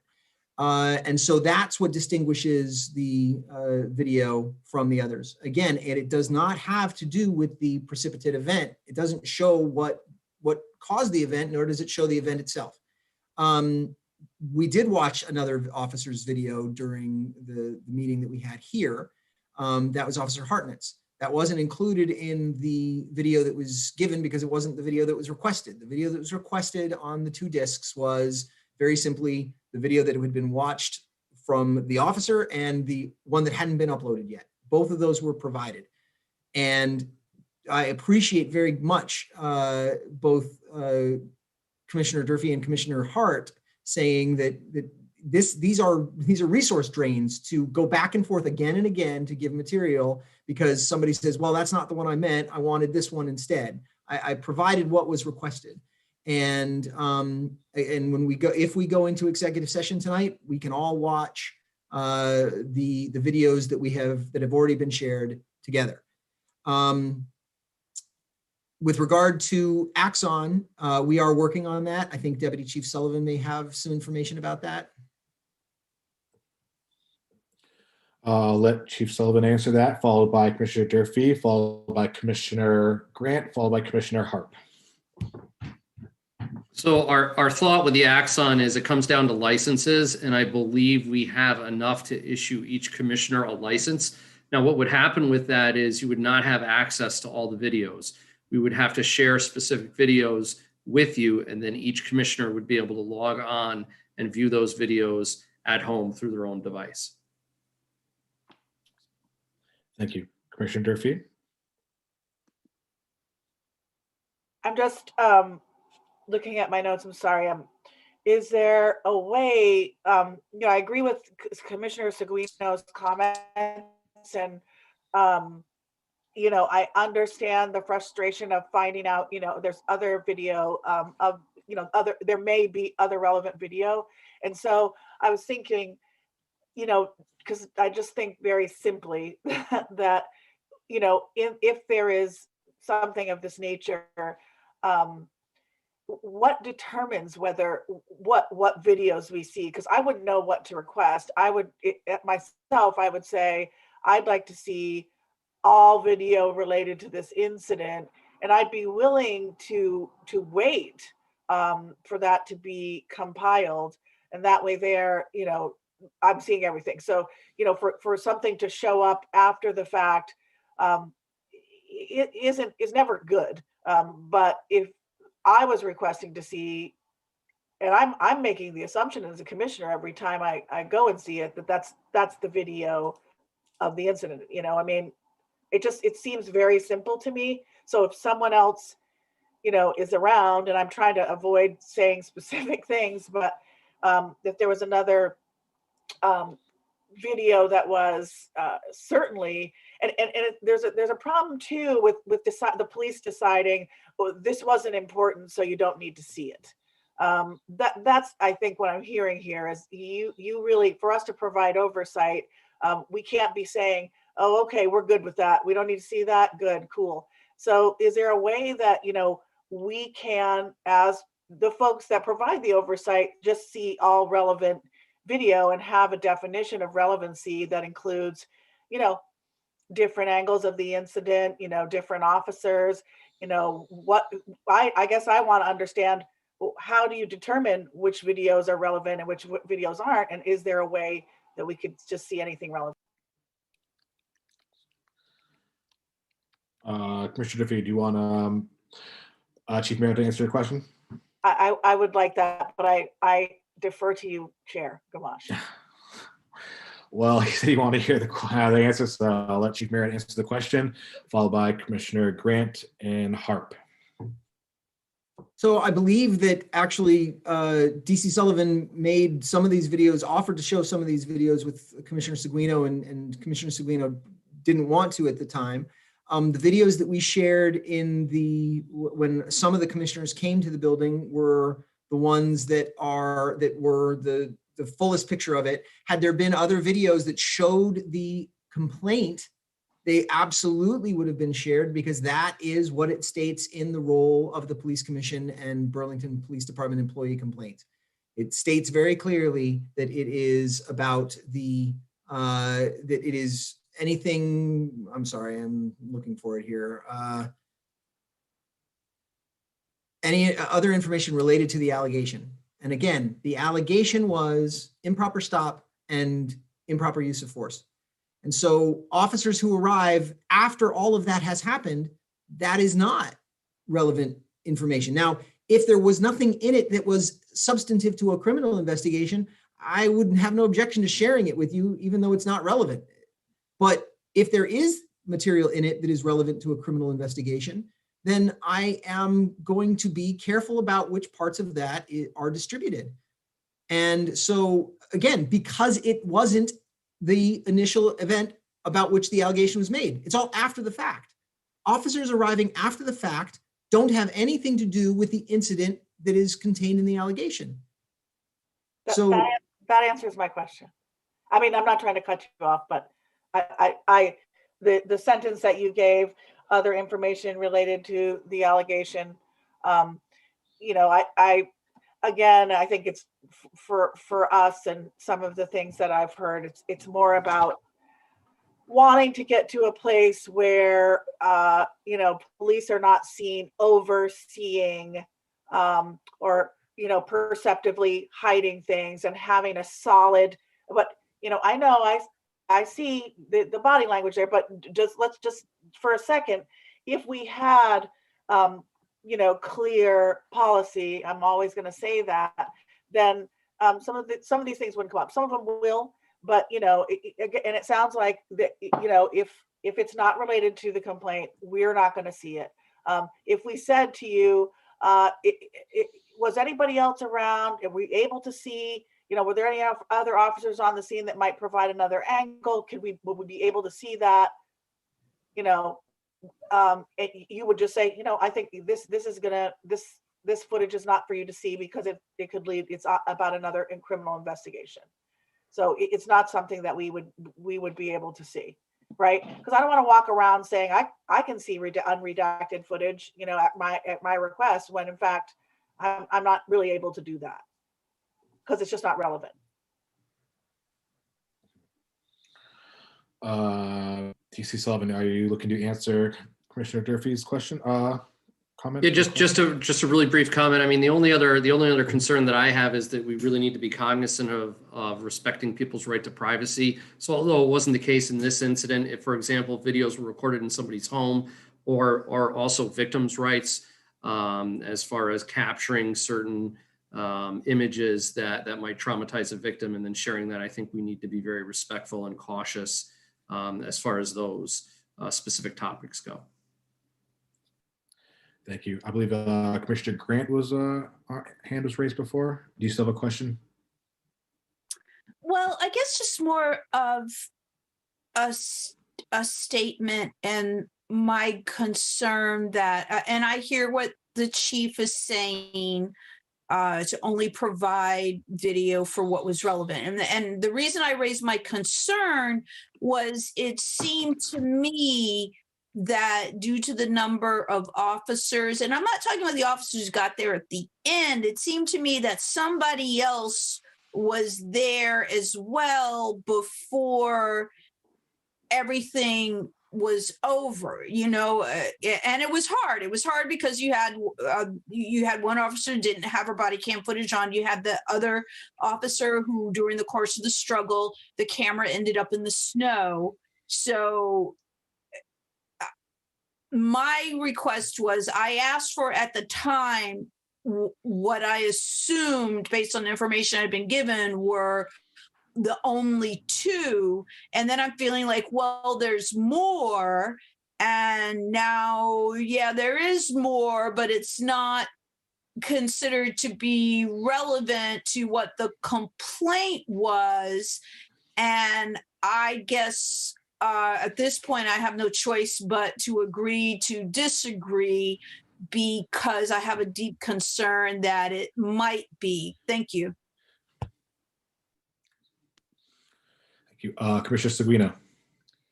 Thank you. Oh, sorry. Seguino, followed by Commissioner Hart. My apologies.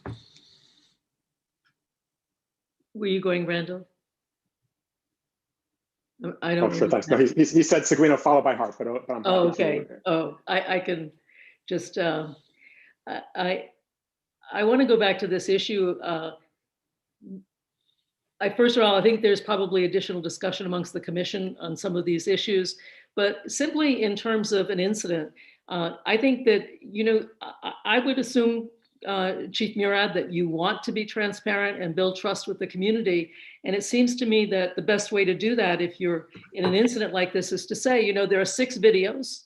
We're only going to show you 4 because the other 2 were such and such. So this scenario here has, again, contributed to concerns at a minimum, because there are varying stories about which videos are available, who has seen them, and so on and so forth. And I'm a forward-looking person. I don't like to look backwards. I think we just want to get our ducks in order so that we can do this in a way in the future that is transparent. And that requires you to tell us what is available and to make a case for why you might not show us what you may not want to show us. But I'd like to actually raise a broader issue here with regard to this young man who is Black, who is a new American, who's 19 years old, who clearly was mentally distressed. And it's repetitive of conversation that I had with DC Sullivan, and so this won't be new to him. But I'm really struck by the incidents that have come to my attention with regard to this group of young men. And I think it's fair to say that refugees have a difficult time acclimating.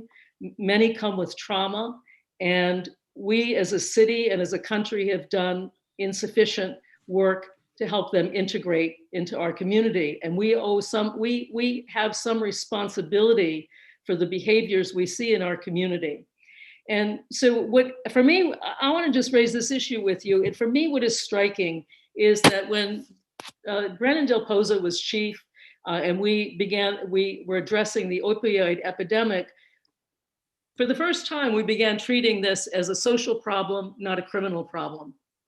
And Chief Del Pozo did a great job of bringing community partners together and developing a way to address opioid that, in a sense, decriminalized it, if you will.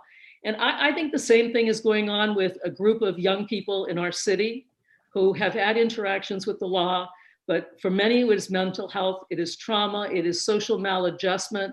And it seems to me that it's incumbent upon our institutions in the city, and especially the police, because you have the contact with them, to highlight this as an issue, to convene community partners, and to address this.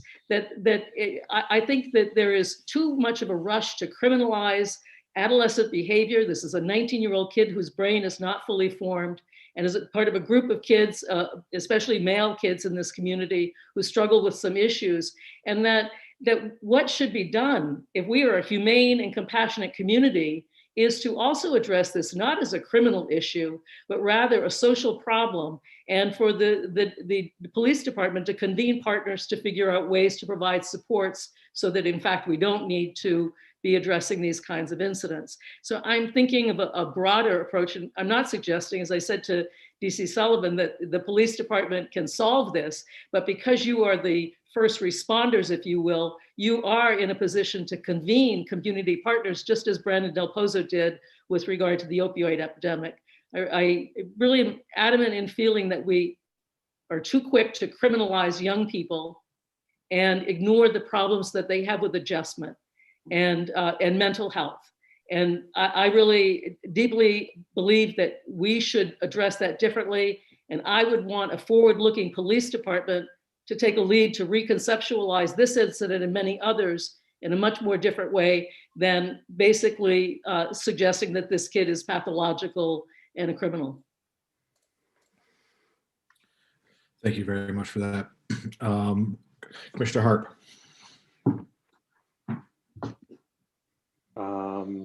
Thank you. I'll make a quick suggestion / request of you, Chair, that people who are asking questions, that they get at least a little chance to follow up with their questions afterwards. I had some follow-ups from my questions from before, which I have sadly forgotten. It's been a little while. My apologies. But thank you. So it seems to me as though there would be a kind of simple solution if we had access to, if we had accounts in the Axon system.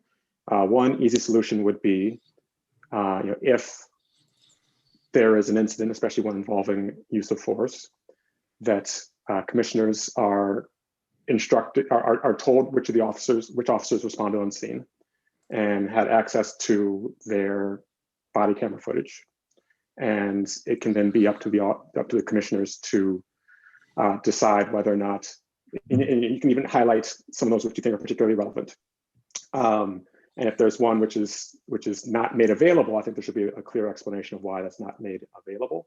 But again, I would think that the assumption would be that any officer who's responding on the scene of an incident has relevant footage. And I assume that just because in part so the document that we have, the role of the commission in reviewing complaints, it does say that the written record includes identification of all witnesses, documents, evidence, or other information obtained or consulted in the course of the investigation.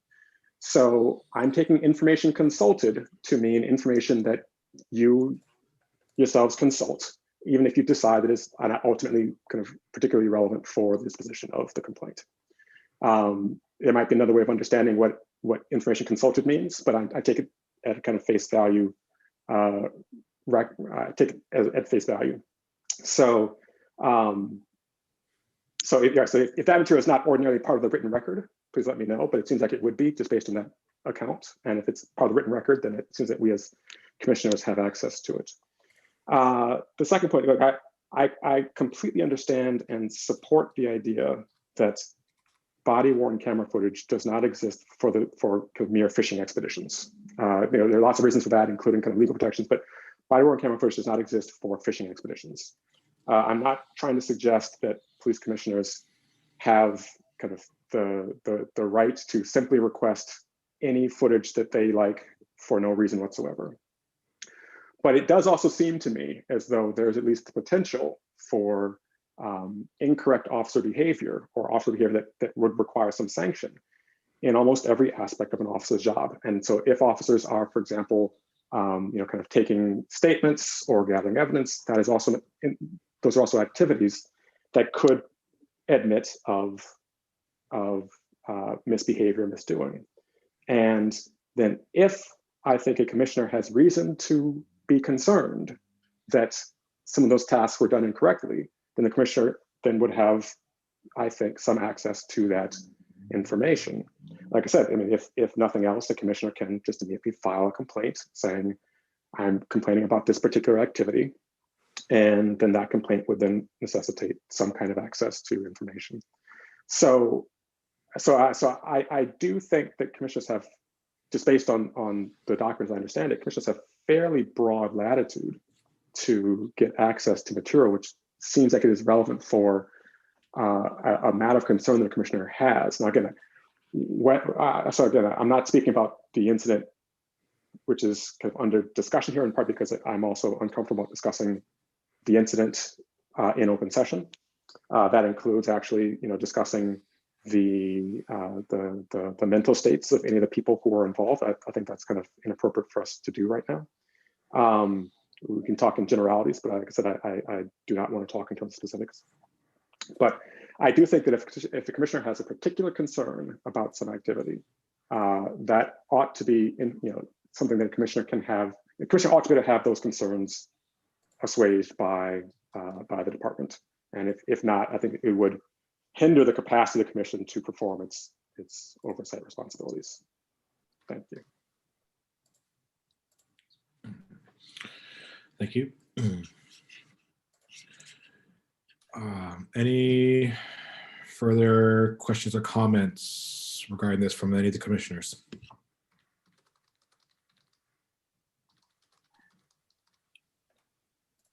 I'm not seeing or hearing any. And with that, we shall move on to agenda. I'm sorry, Commissioner Sabina. Yeah, I think that the reality is that we don't know where we are as a result of this conversation. And I want to put it on the chair to summarize it, but I don't think it's complete. And there are some loose ends here. I agree with that.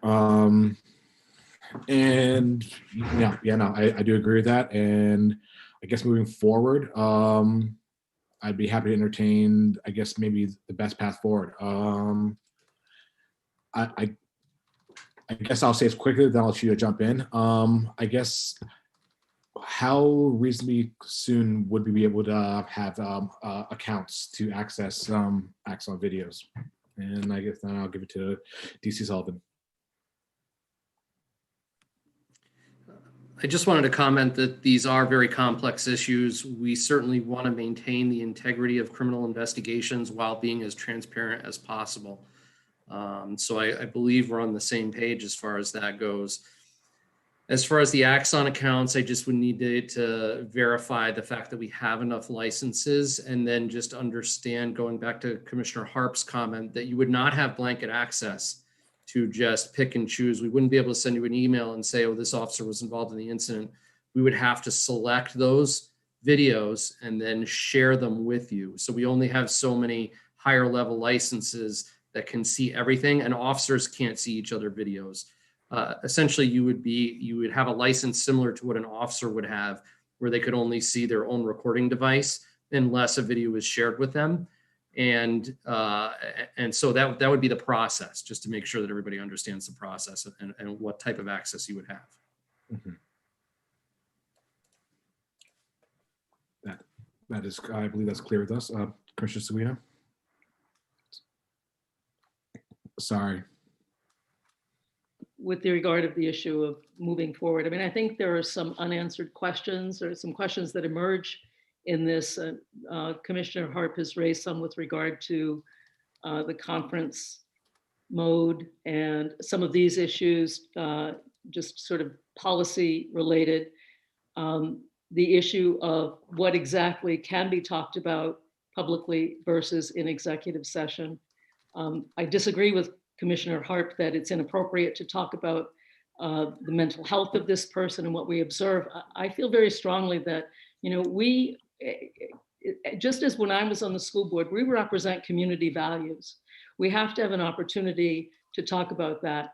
That said, I also appreciate the issues around investigations, discipline, and so forth. And I would say that one of the ways forward for us is to really clarify, especially using this as an example, about what are the boundaries of what we can talk about in public session versus executive session. I think that's one step for us. And I think it is also then to do the additional work of clarifying the video material that we can see based on Commissioner Harp's discussion of this. So I think there are some additional action items that maybe we could take up the next time around, and in the interim, explore further the boundaries of what we are able to talk about here and what we're not able to talk about. So, all right. So with that, I will email the city attorney and CC Joy with that, asking what are the boundaries moving forward with this, and I guess in regards to the other actual items, yeah, I'd be happy to discuss this further, I guess, the next meeting. And I guess also I'll look at the role of the police commission, and I guess see if part of that needs to be, I guess, opened up, not so narrowly defined about which videos that we have access to. Anything else that can regarding this that we need to address further moving forward?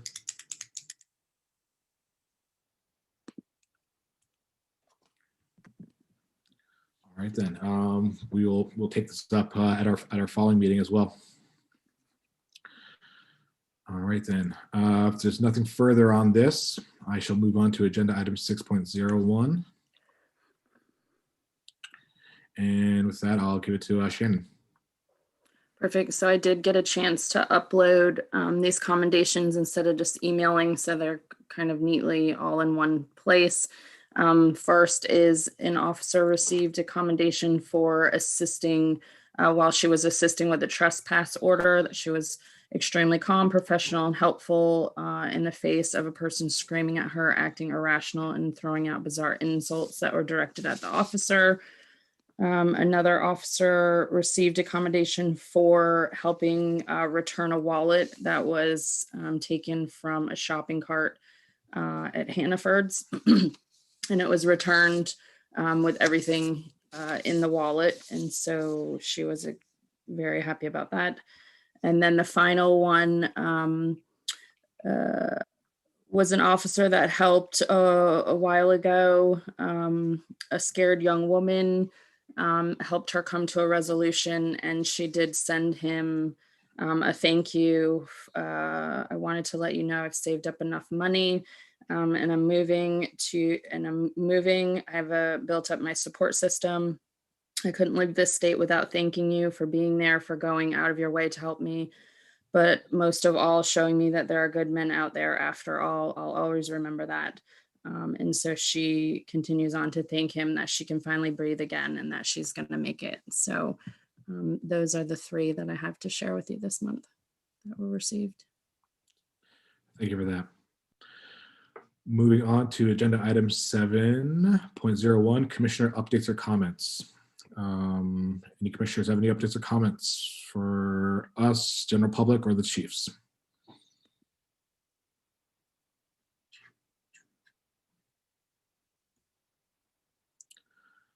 Not seeing or hearing any.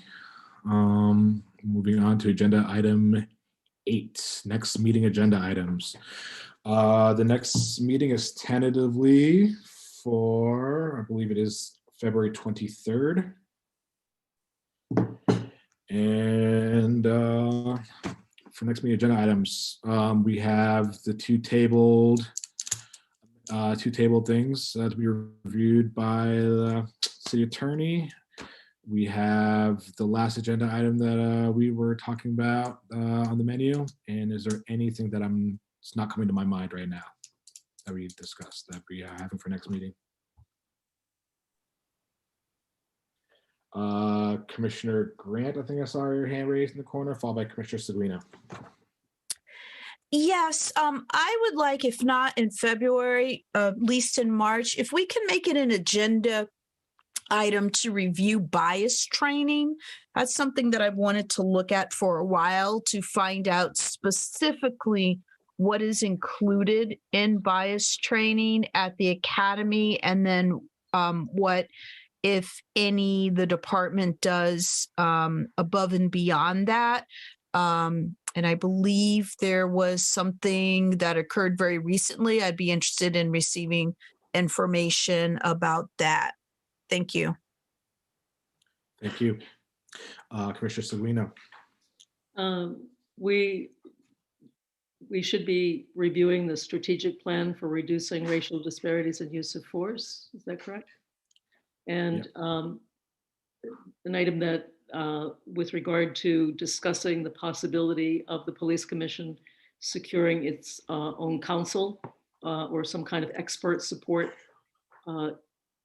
during our meetings or for various incidents, sort of broadly an initial discussion about what kind of expertise that might help us do our work and maintain an arm's length relationship with the police department. Thank you. Anything further from people?